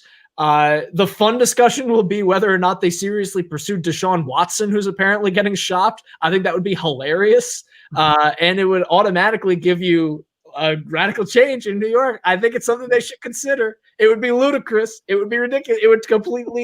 It would be like draft day with Kevin Costner. He gives away all of his first-round picks, and then he gets all of his first-round picks back, plus a punt returner, and we had a great day. I don't disagree with you, Casey. I think Bieniemy really would be the perfect answer for the Jets. And also another name that's been out there for the Jets that they interviewed is a former New York Jet player, and Aaron Glenn, who's the defensive backs coach with the New Orleans Saints. But Rob, it seems like the Jets are starting to lay that foundation. Mekhi Becton and Denzel Mims had promising rookie seasons, even though Mims started the year hurt. There's a lot of promise coming from their franchise left tackle and their franchise wide receiver. And on top of that, the Jets have $72 million available in cap space, the number 2 overall pick, as we already know. And then on top of that, wherever Seattle finishes, they're also going to have the Seattle pick coming off from the Jamal Adams trade. So do you feel that Sam Darnold, because it just feels like that they've never put the right pieces, or at least in the last 3 years, that Sam Darnold has not had the right supporting cast to get him to succeed. Did he have some interception issues coming out of USC? Yes. But do you feel that the right pieces have been put around Sam Darnold for him to succeed? And if not, does he finally deserve that chance entering his contract year? Yeah, I believe he absolutely has not had the proper weapons he had to succeed outside of maybe his rookie year. But he was a rookie. You can't go off of 1 year. That's why Daniel Jones was given another shot here this year. You just can't go off of 1 year. I do think that if the Jets give him the weapons, he has a chance to succeed. It's a matter of will he? Because then if he's given the weapons, then you are able to see if he really is the quarterback of the future. And unless Trevor Lawrence falls to the Jets at number 2, which, by the way, Jacksonville should have to fold, close operations, shut down, cancel themselves if they let Trevor Lawrence go past the number 1 overall pick. It's as simple as that. Justin Fields should not be considered the number 1 overall pick off of a great game, no less than the semifinal, but something you didn't really see too often either. So I think you gotta assume you're not getting Trevor Lawrence, because you should essentially know you're not, and draft properly. Maybe go with at number 2 overall. You go with Penny Sewell, and that will immediately improve the Jets. That would be a great move for them, and then they have to also look at somewhat like a possible weapon. Maybe trade back a couple spots and pick one of those receivers, like a Jamar Chase out of LSU or Devontae Smith from Alabama. The Jets have a lot of choices here at number 2, but I definitely don't think quarterback is their move, because Trevor Lawrence is no longer an option. Larry, do you agree with Rob's comments, or do you think that even if they lose out on Trevor Lawrence, they should still draft Justin Fields, or should they continue on with Sam Darnold, finally get the pieces around him, maybe draft a Sewell from Oregon who would continue to fortify that offensive line, and try to maybe trade down and grab more picks? I say if you can't get Trevor Lawrence, then you're going to run with Sam Darnold next year. I think that's the way you have to go, because you're not going to burn a number 2 pick on one of these other quarterbacks. I remember when Vince Young was the hero in the national championship game, and it got him such high draft value, and he was a bust. You can't look at one game or 2 games and say, all right, this is the guy, when he wasn't on your radar beforehand. Trevor Lawrence is the guy, and then there's such a drop in quality after that. I guess my question is, if no one has gone to Trevor Lawrence's birthday party, we're going to get him at 2. Very, very nice draft day add in there off of Casey's point. Fellas, let's keep things rolling here in the AFC East, and I think we can all say that the Cam Newton experiment for 1 year in New England was an absolute failure. Had 8 passing touchdowns to 10 interceptions last year for the Patriots, 12 rushing touchdowns, but he was also benched 3 times during the season.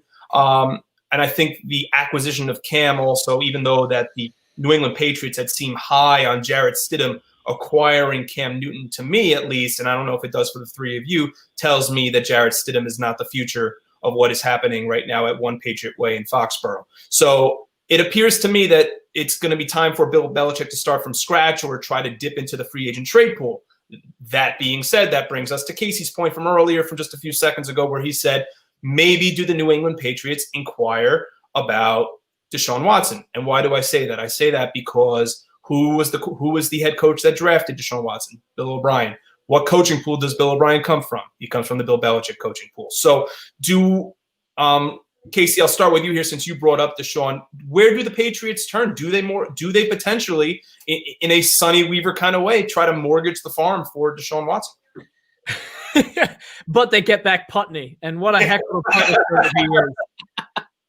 I don't know if they would make that kind of move, because the Patriots have not been terribly daring with their draft picks in the past, if only just because they haven't found themselves in this kind of position in a very long time where they have a draft pick outside of the 20s.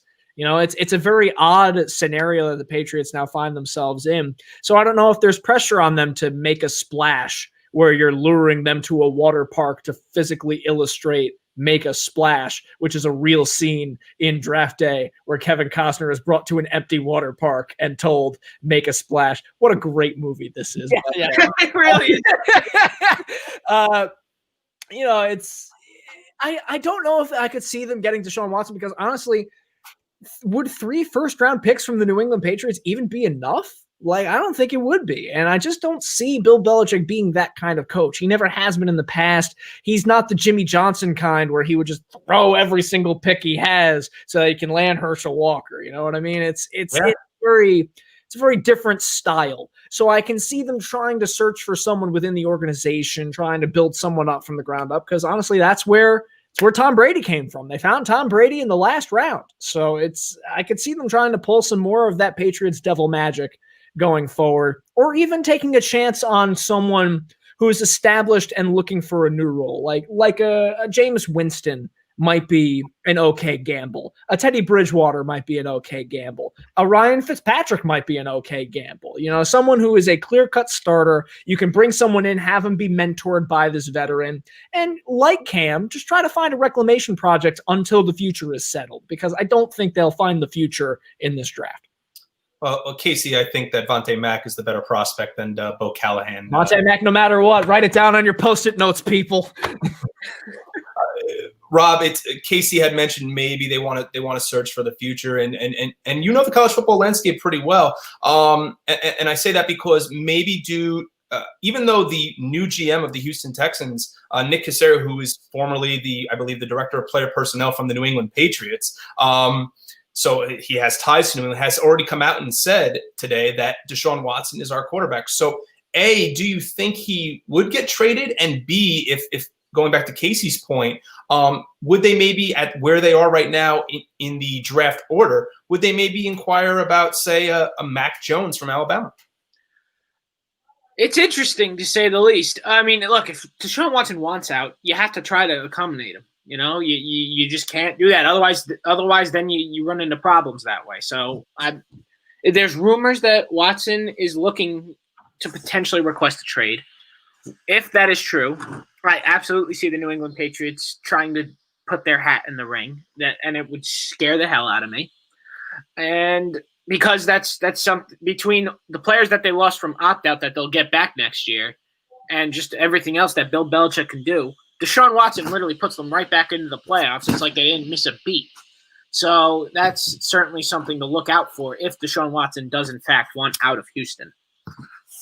Which, at the same time, if he does, I really hope J.J. Watt does the same, because both of them deserve so much better than this. This was such an unacceptable season from the Houston Texans. And it starts and it ended with trading away DeAndre Hopkins.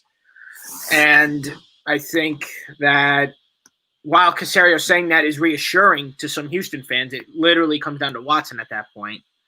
So I think it'll be close. I think maybe Watson tries to give it one more year, maybe give the new GM a chance to try to give him some weapons and try to keep Deshaun Watson enticed in Houston. So maybe we will see what happens in 2021, and then maybe if Houston duplicates this performance, then I think you absolutely see Deshaun Watson requesting a trade one way out of Houston faster than you can blink. Larry, if Deshaun Watson, and we'll get back to Deshaun in a second, but if Deshaun Watson isn't the guy for New England, there are some other names that they can inquire about that will be available in some capacity. One of those names, even though Joey's not here with us tonight, is Carson Wentz. But as the question is, does Bill Belichick want to take on that massive load of a contract? It appears that the 49ers and Jimmy Garoppolo are starting to part ways. He has experience with Bill Belichick, as we know, serving as a backup to Brady at one point. Dak Prescott is still awaiting his extension, but what is his knee looking like right now? There's a new GM and a new head coach coming to Detroit. Is Matt Stafford's time up in Detroit? Larry, do you think that maybe they look at one of those names, or is there a name maybe I haven't mentioned yet? Throughout Belichick's history, with New England, because he had Tom Brady, they were never in a spot where they had to pay a lot of money or have a large chunk of their salary cap to be devoted to a quarterback, right? So and that's why they were so good, right? Tom Brady always took pay cuts, so they were able to spend money around him and make him better.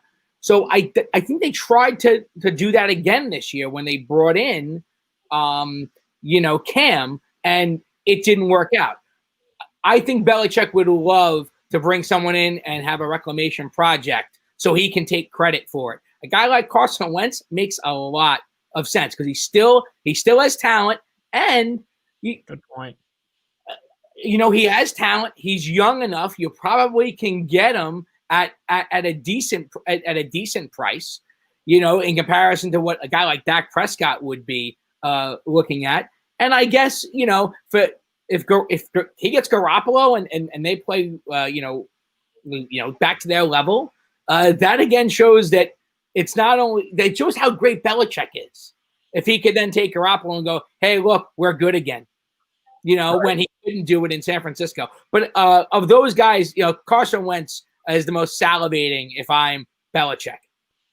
Casey, it seems like you agree with Larry's point on Wentz.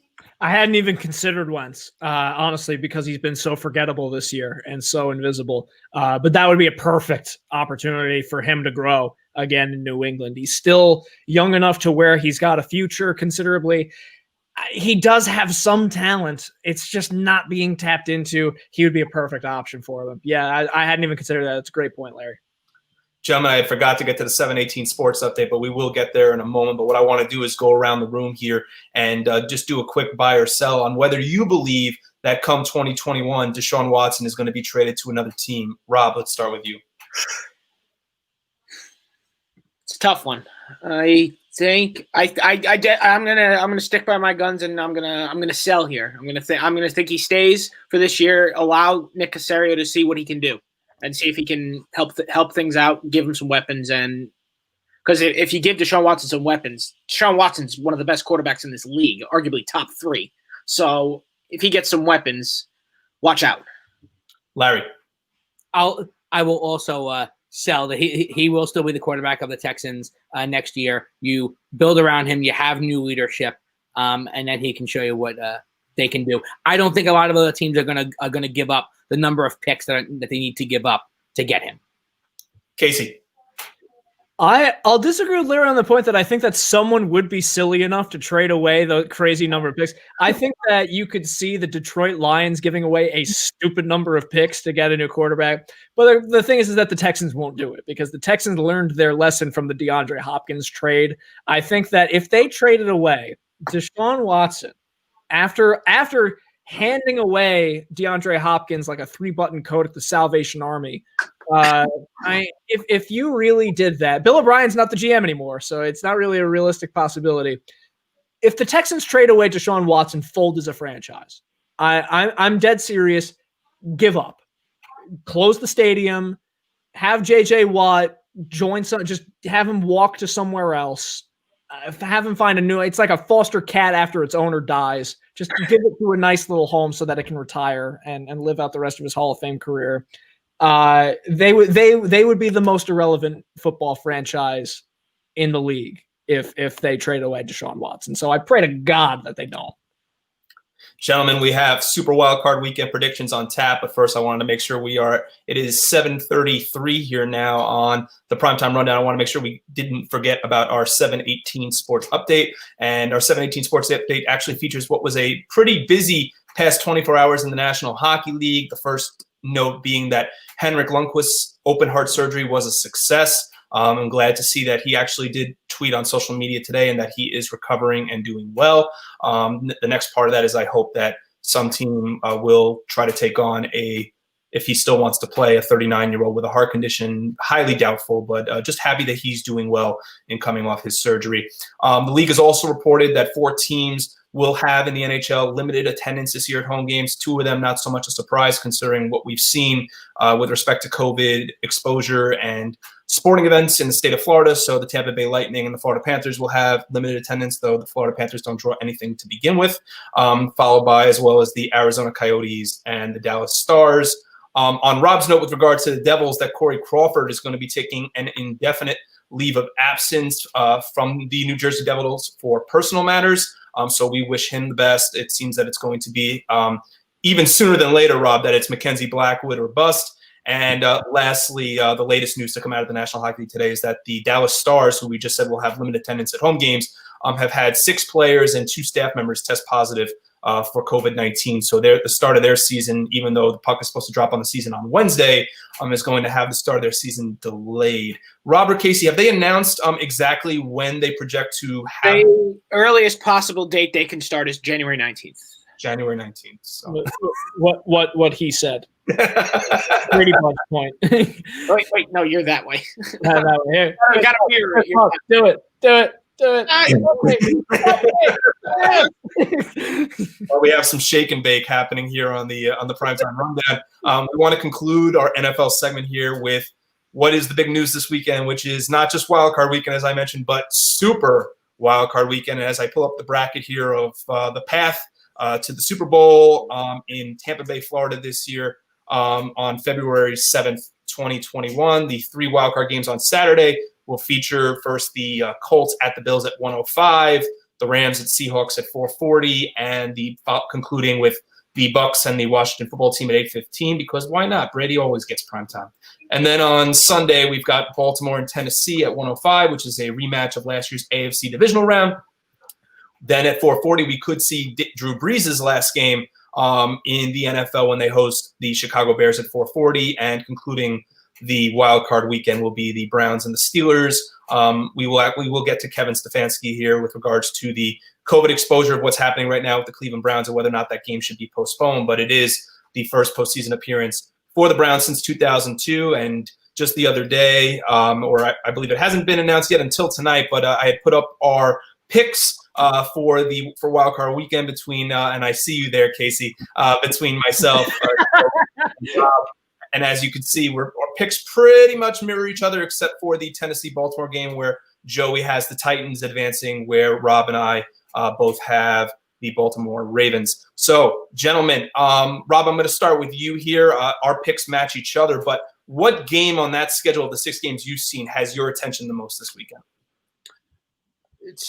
I would have to say it's got to be Tennessee-Baltimore. Without question, you know, this is a game that really could go either way.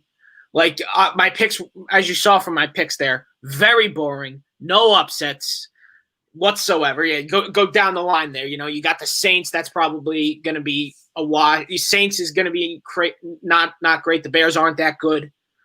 You got the Seahawks over the Rams. The Rams limped into the playoffs, so I think the Seahawks will do it with ease. And speaking of limping in there, you got the NFC East. So I think Tom Brady and Tampa Bay will just have a field day there. So yeah, I think that Tennessee Baltimore is going to be a great game. I'm very excited to watch it, and I think that the Ravens might be, even though it's in Nashville with fans, I think Baltimore might be able to come in there and put I guess you can call it an upset per se, just because they're the lower seed, but I mean, it's such a toss-up. I don't really think either team winning would be a shock. It could really go either way. Larry, same question. What game has your attention this weekend? And do you agree with the predictions that we had put up for Rob, myself, and Joey? I do agree with the predictions, but you know, you guys went safe on most of them. With like Rob, I do think Tennessee is going to win this game. But you know, he talked about the Tennessee game, so I'll talk about the Rams and the Oh, no, I'm sorry, Rob. You did pick Baltimore. I'm sorry. But I'm going to go with the Rams and the Seahawks. It's a third meeting between these two teams. The LA Rams. I know, Ian. You have talked about them all season long, but they have come on at the end. They are a great defense, and they're going to play against a Seattle team that once the postseason hits, magic happens. They just put things together. I can see this game, being 17-14, and then all of a sudden with, 3 minutes to go, there'll be magic. And Russell Wilson will do what Russell Wilson normally does. So I think that game will be exciting, that it will go down to the wire. It's always cool when there's a third meeting in a season between these other teams. But you know what? As a random, I'm also going to pay a little attention to the Bears and the Saints, because I don't know if you know this. Me being a father of two boys, one who's a 4-year-old, that game is not only on CBS, that is also being simulcasted. That's right. And they're going to be having graphics with their Simon players, and SpongeBob's going to be like on the field and stuff like that. So I'm going to tune in, and this is like a Nickelodeon broadcast with their own, crew. I'm going to flip on that network, and maybe I can get my son to watch a little more football than he normally does, of checking it out, telling me it's football, and then wants to watch YouTube Kids on his Kindle. I'm hoping that may excite him. So we're definitely going to tune in just to see that. The game but yes. Just to see SpongeBob. And Joey also didn't forget to drop in his lone wolf comment, while I'm sure he's still in Brooklyn right now, saying Titans, because he is the lone wolf, the only difference, I should say. The one game that could make a difference here. Yeah. Lest we forget. I'm with you on the Titans. Derrick Henry has been a beast. Yes, he has. But lest we forget, Rob, that Joey did finish in last place with. I'll never let him forget. Put that down. Casey, of what we've discussed so far, what games have your attention, and do you agree with our predictions? It's interesting because I'm genuinely surprised at how uniform your picks are, because to me, a lot of these games could go either way. I think the Colts will put up a better fight against the Bills than you guys are giving credit. I think that the Titans will put up a much better fight against the Ravens than you guys are giving credit. But the one game that has my attention is the Steelers and Browns, if only just because it has the highest meme potential of any of the games, which is honestly the only way that we should be evaluating sporting events. And the other thing that kind of stuns me, all three of you picked the Steelers? Really? The Browns have COVID. They haven't practiced all week. Even with COVID, I think that the Steelers have been Casey, I will say this. Let's be real here. I have said on this show many times, I am the first one to say that the Steelers are fake and frauds. We said it. We said it weeks ago when they were 8-0. We said that they were frauds. Yeah, absolutely. We know they're frauds. There is absolutely a chance the Browns can win this game. I just think because it's the playoffs and because the Browns haven't literally been able to do anything until today, not great. I mean, I'll validate my pick of the Steelers because I'm putting a lot of stake in that comeback against the Colts, who statistically have a top 5 defense in the National Football League. And on top of that, the Steelers have had a top defense. I mean, granted, their offense has been shaky at best because Roethlisberger, again, is playing hurt, and it's not hard to see it.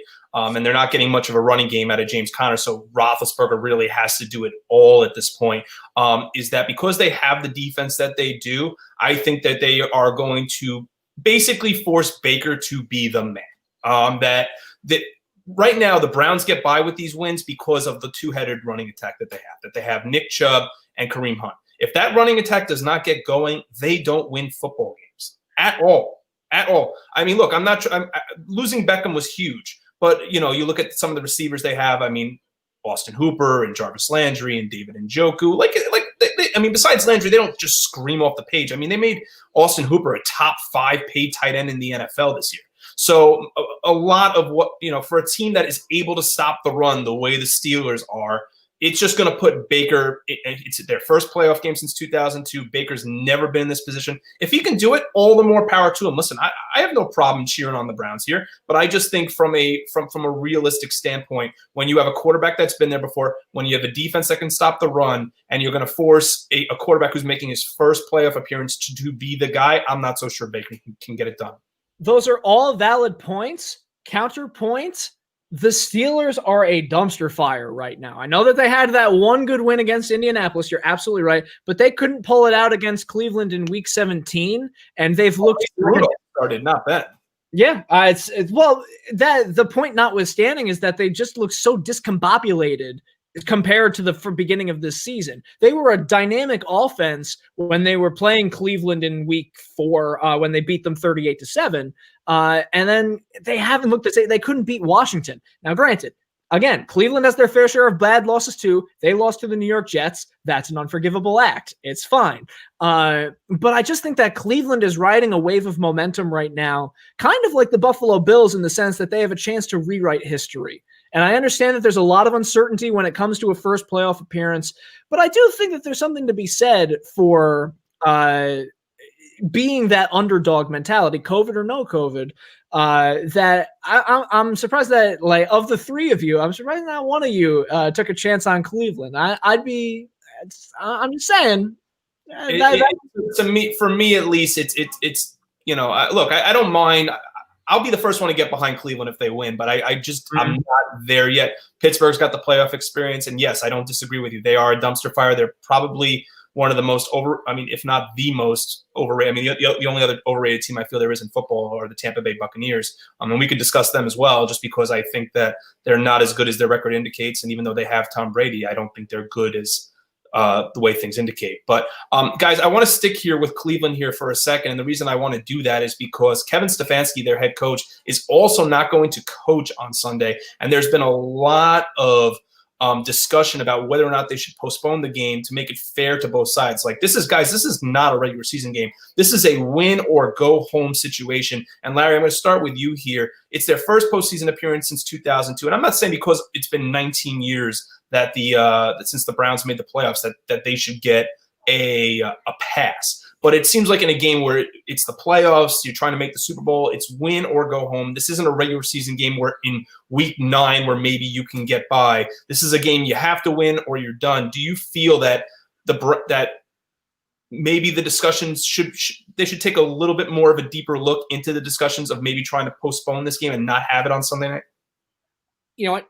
I think they should have the discussion. They have done it in the regular season. There was football played on extra games on Monday. There was football on Tuesday. There was football on Wednesday. They did it during the regular season, so I definitely think that they need to discuss it. The only concern is if you move a game on Super Wild Card Weekend, I think you're going to be in a situation where you're going to have to move a divisional playoff game because it would be unfair to play a game on Tuesday and tell the winner of that game, now you got to play on Sunday. Fine, you'll get the Sunday late game, let's say, but you don't have the same amount of rest, right? That's the setup.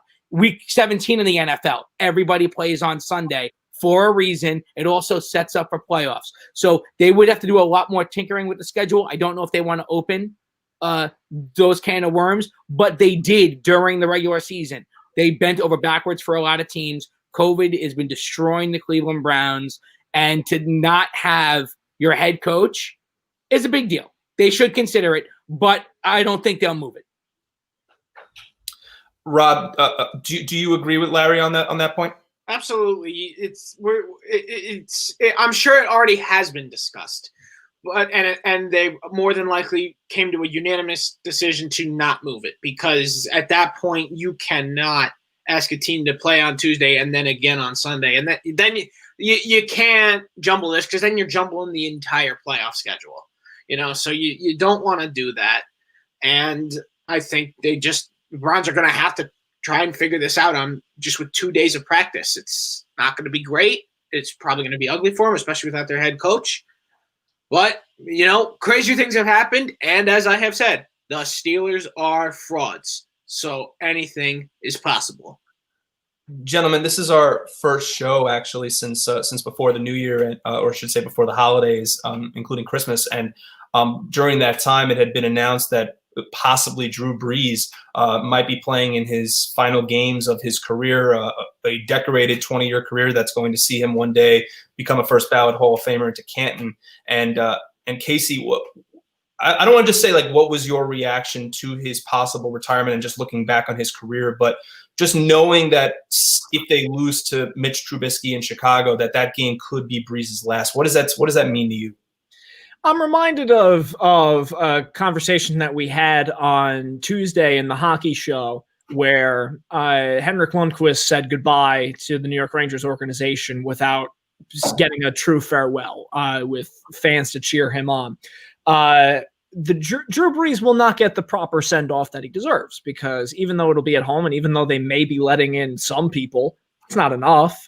Drew Brees deserved, as at least from an athletic standpoint, to wave goodbye to a crowded Superdome because of what he represented to the organization. So it's a shame that he goes out like this, but then again, that's true of a lot of people who retire in this given time. So it's a shame that he's being forced out, but I mean, his health was ailing. We were speculating whether or not his career would be over and whether he would ever come back from the hit that he took earlier this year that fractured several of his ribs and damaged his lungs. And he was back 5 weeks, 6 weeks later, rub some dirt in it, put some ice on it, and you're good. Take the field, pop an Advil, you'll be fine. And he was back on the field. So it's an interesting scenario for Drew Brees. If this is the end, then it's been a heck of a time watching an incredible talent on the field. And I don't know if the Bears are the team that'll do it to him, but it's a tough road ahead for the New Orleans Saints. And the crazy thing is that, and we were talking about this when he went down with the injury, the Saints are still going to be just fine even if he retires. They're so good and so dynamic offensively that Rob DeLuca could be their quarterback and they would still win games. I think to a point. I mean, Alvin Kamara, Michael Thomas, Jared Cook, the pieces they have are make the Saints what they are. But I don't know if you have the confidence in them that you do. Maybe if Taysom Hill is starting for them on Sunday. But Rob, your thoughts on the career that's been Drew Brees's, and will he maybe possibly will he go out the same way Peyton Manning did? It's very possible. I think it's very, very possible. So possible that way back in September, I may or may not have placed a little $10 bet on the New Orleans Saints to win it all. And when I say may or may not, I totally did. Now, so yeah, I'm sticking to my gut on that one. But I think it would just be the perfect way to send off a obvious first ballot Hall of Famer into the light. And because it's in Tampa, this light, is he dying? into the far light. But and because it's in Tampa, Florida, it may. Who knows? It's up to the stadium to decide how many people they want to let in, and the NFL. So who knows how many people will be at the Super Bowl should the Saints and Drew Brees get all the way over there. So if that's the case, there is a slight glimmer of hope for a real proper send-off. We don't know. That's still just about a month away. So we will see when we cross that bridge. But it has been such a privilege to grow up and be an adult with Drew Brees in the NFL. And I think it will be great if that is the way he is sent out of the NFL and into retirement. I am absolutely on the Saints train this playoff run. One thing I can say is Larry, being a Long Islander now, did not travel across the bridge to New Jersey to place a futures bet back in September on the New Orleans Saints. But Larry, and you're someone who's seen Drew Brees since the start of his career back when he was playing for the then San Diego Chargers. Do you see potentially Drew Brees ending his season the way most see their season ending with a championship? The New Orleans Saints are a great football team. He definitely has a chance to do it. But he's going to have to go through some other great quarterbacks. There's a chance that he may have to face Tampa Bay. And he's had problems playing Tom Brady just in his career. He might have to go through Aaron Rodgers. The Packers have been a good football team this year. But you look back, Brees had a phenomenal career, and I can't believe he only has one ring. If he could Another one, listen, ride out into the sunset. That would just be an amazing way to do it. It's going to be a battle, though, but that's a good football team in New Orleans. And I hope he does, because, what, they can win the NFC, but then, for him to go face a guy like Patrick Mahomes, which is like an old school breeze with a cannon and can just throw the ball anywhere, would be tough. I'm rooting for him, but it's going to be a tough road. And where, in fact, did he win his first Super Bowl when he won Super Bowl 41? He won it in the state of Florida in Miami when they beat the Colts on the Tracy Porter pick six. So something to keep in mind. It wasn't the same stadium, but it was inside the same state. But ladies and gentlemen, we hope you guys, as well as for the rest of our panel, hope you enjoy the games this weekend, and we look forward to coming to you next week when we recap the games that were and get ready to preview the divisional weekend for you. Gentlemen, we have a few minutes to go here, so I know we didn't get a chance to get into too much hockey talk. I know we had our NHL preview show on Tuesday, and we still can't thank Donnie Rosner from Blue Line Deli, Casey for serving as our Rangers analyst, and the fourth period, Dave Pagnotta and Dennis Bernstein for their insight during that show. It was really a lot of fun, and we're looking forward to the puck dropping on the NHL season in less than a week. Wednesday night will be the night that the puck drops, and then the Rangers and Islanders will meet at Madison Square Garden on Thursday. And Rob, does the Devil season also begin on Thursday, or do they start Friday? Thursday night, Boston Bruins in New Jersey. So all three local teams will be in action on next Thursday night. Looking forward to it.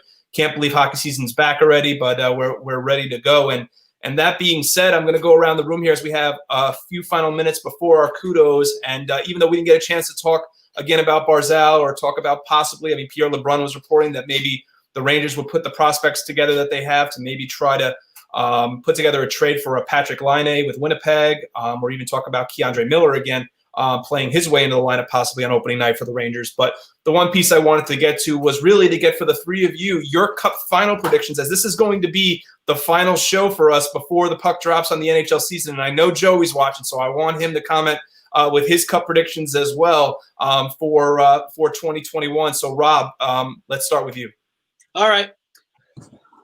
So this is a 56-game sprint. Anything's possible this season in the NHL, and I'm very excited to see it. I think it's going to be a great season.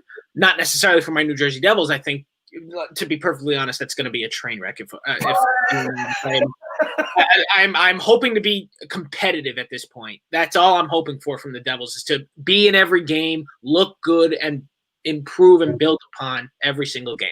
That's too much Devils analysis from you, Rob, at this point. More than likely finishing in last place in the Eastern Division, maybe 7th place ahead of Buffalo. But for the Cup final, I have to look towards a team like Colorado. If Grubauer and Francouz can put together a stellar tandem, this is gonna be an unstoppable team, because offense and defense. Oh my God, this team is scary. They are, unless they're upset in the playoffs again like they were in the bubble.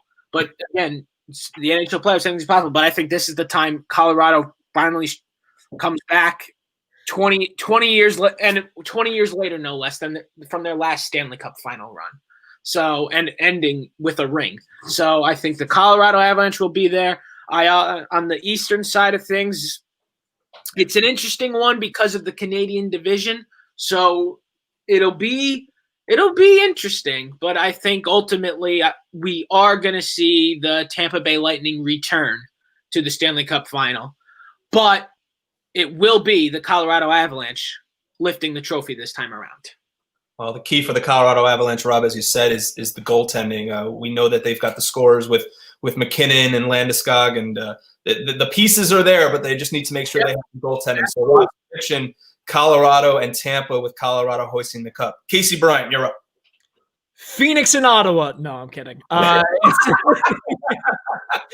It'll be a really interesting NHL season. There are a lot of storylines to go around. I think this is going to be one of the most unique hockey seasons. External reasons aside, there's so much to look at. Zdeno Chara finding a new home in Washington, and I know that Washington is extremely motivated to get back to the Stanley Cup final. They want one more good kick at the can with a Backstrom and Ovechkin core, and they've been going the veteran route. They started with Henrik Lundqvist. That didn't work, so they brought in Zdeno Chara. They're trying to get guys who have gotten over the hump or are hungry for one more in that last kick of the can. Toronto's kind of taking the same approach. It took me until a week ago to kind of remember, oh, yeah, Joe Thornton is on the Toronto Maple Leafs. That happened. I felt like that happened years ago. Or maybe I dreamt it in like a fever dream or something. And he's playing on the left wing with Matthews and Marner. What line is this? So there's a lot of really interesting combinations to go around. I'm going to say it's the Vegas Golden Knights that upset the Colorado Avalanche in the Western Conference Final. Colorado is scary. Don't get me wrong. They are a great roster. But I think that Vegas is just really well built. And they have that 1A, 1B goaltending tandem that they're going to keep riding in Leonard and Fleury, which was really hot last year. That got them to where they needed to go. Adding Alex Pietrangelo was a big get for them on defense.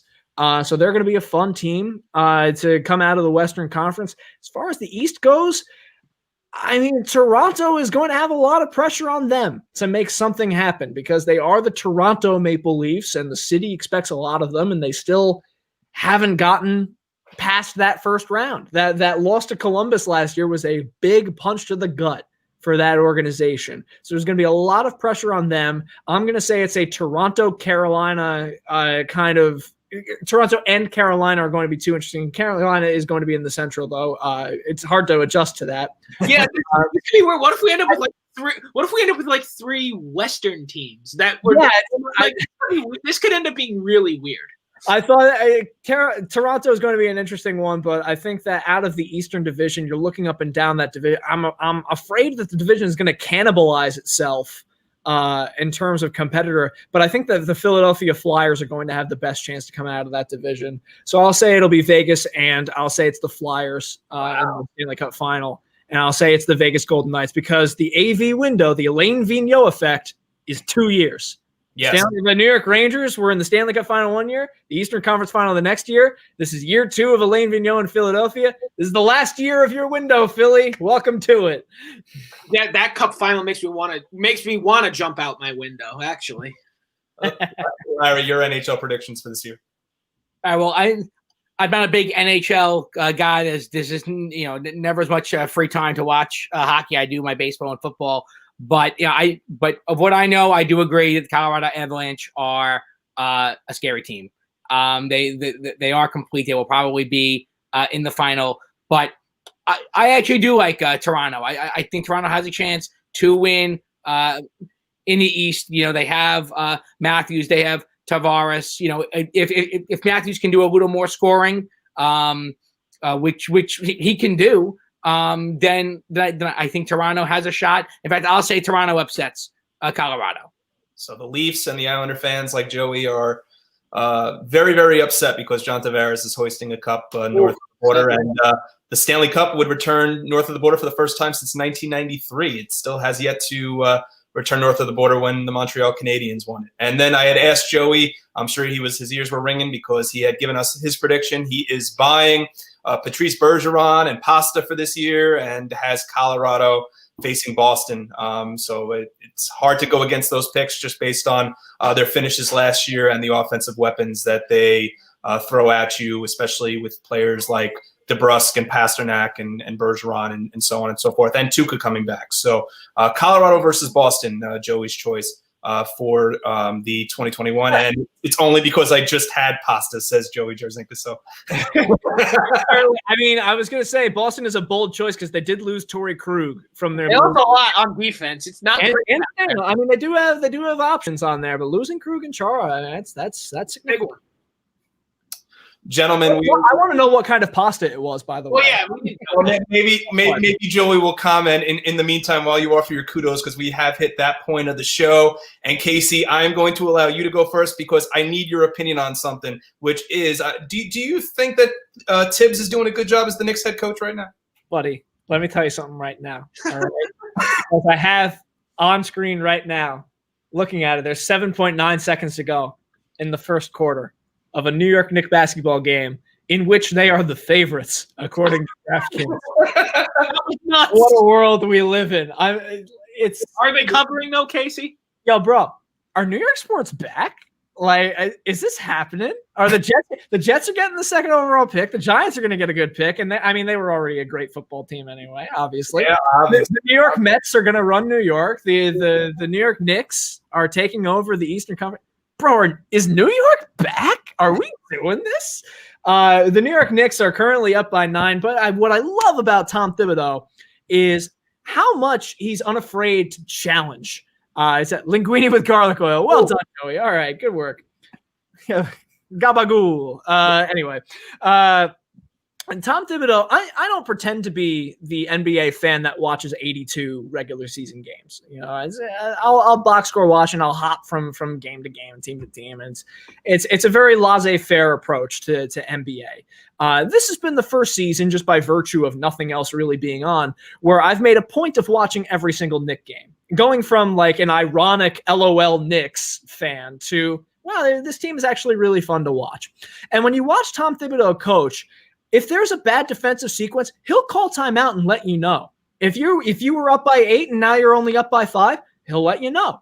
When you need a big basket, you're up by 1 possession and you need a big 3, he's drawing up plays and guys are executing and trusting the offense and moving the ball.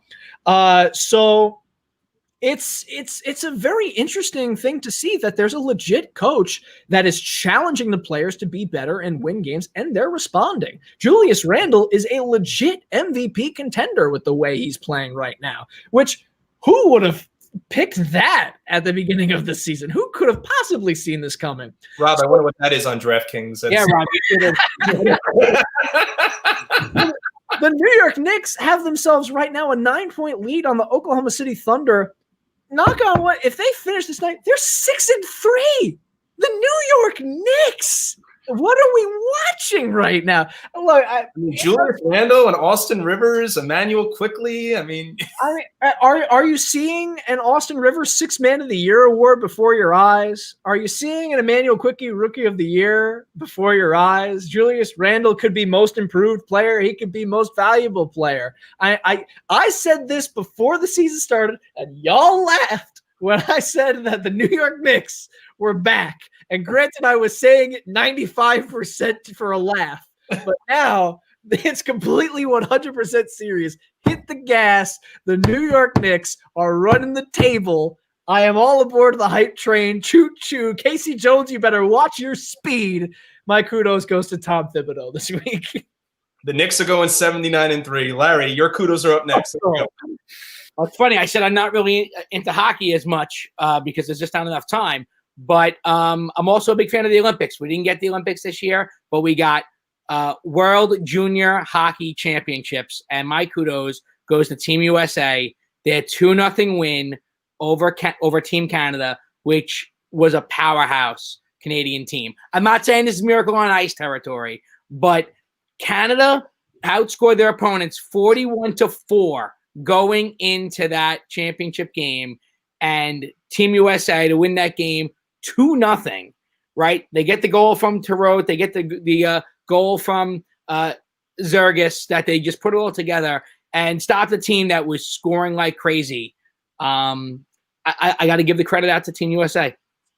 DeLuca. All right. Let's give some kudos out to the real NFL Coach of the Year. Joe Judge, let me tell you something. You came in here brand new, and you maintained the same personality and attitude all season long, which was positive and effective. And you got responses from your players. I said in the beginning of the season, the Giants are probably going to be about 6-10.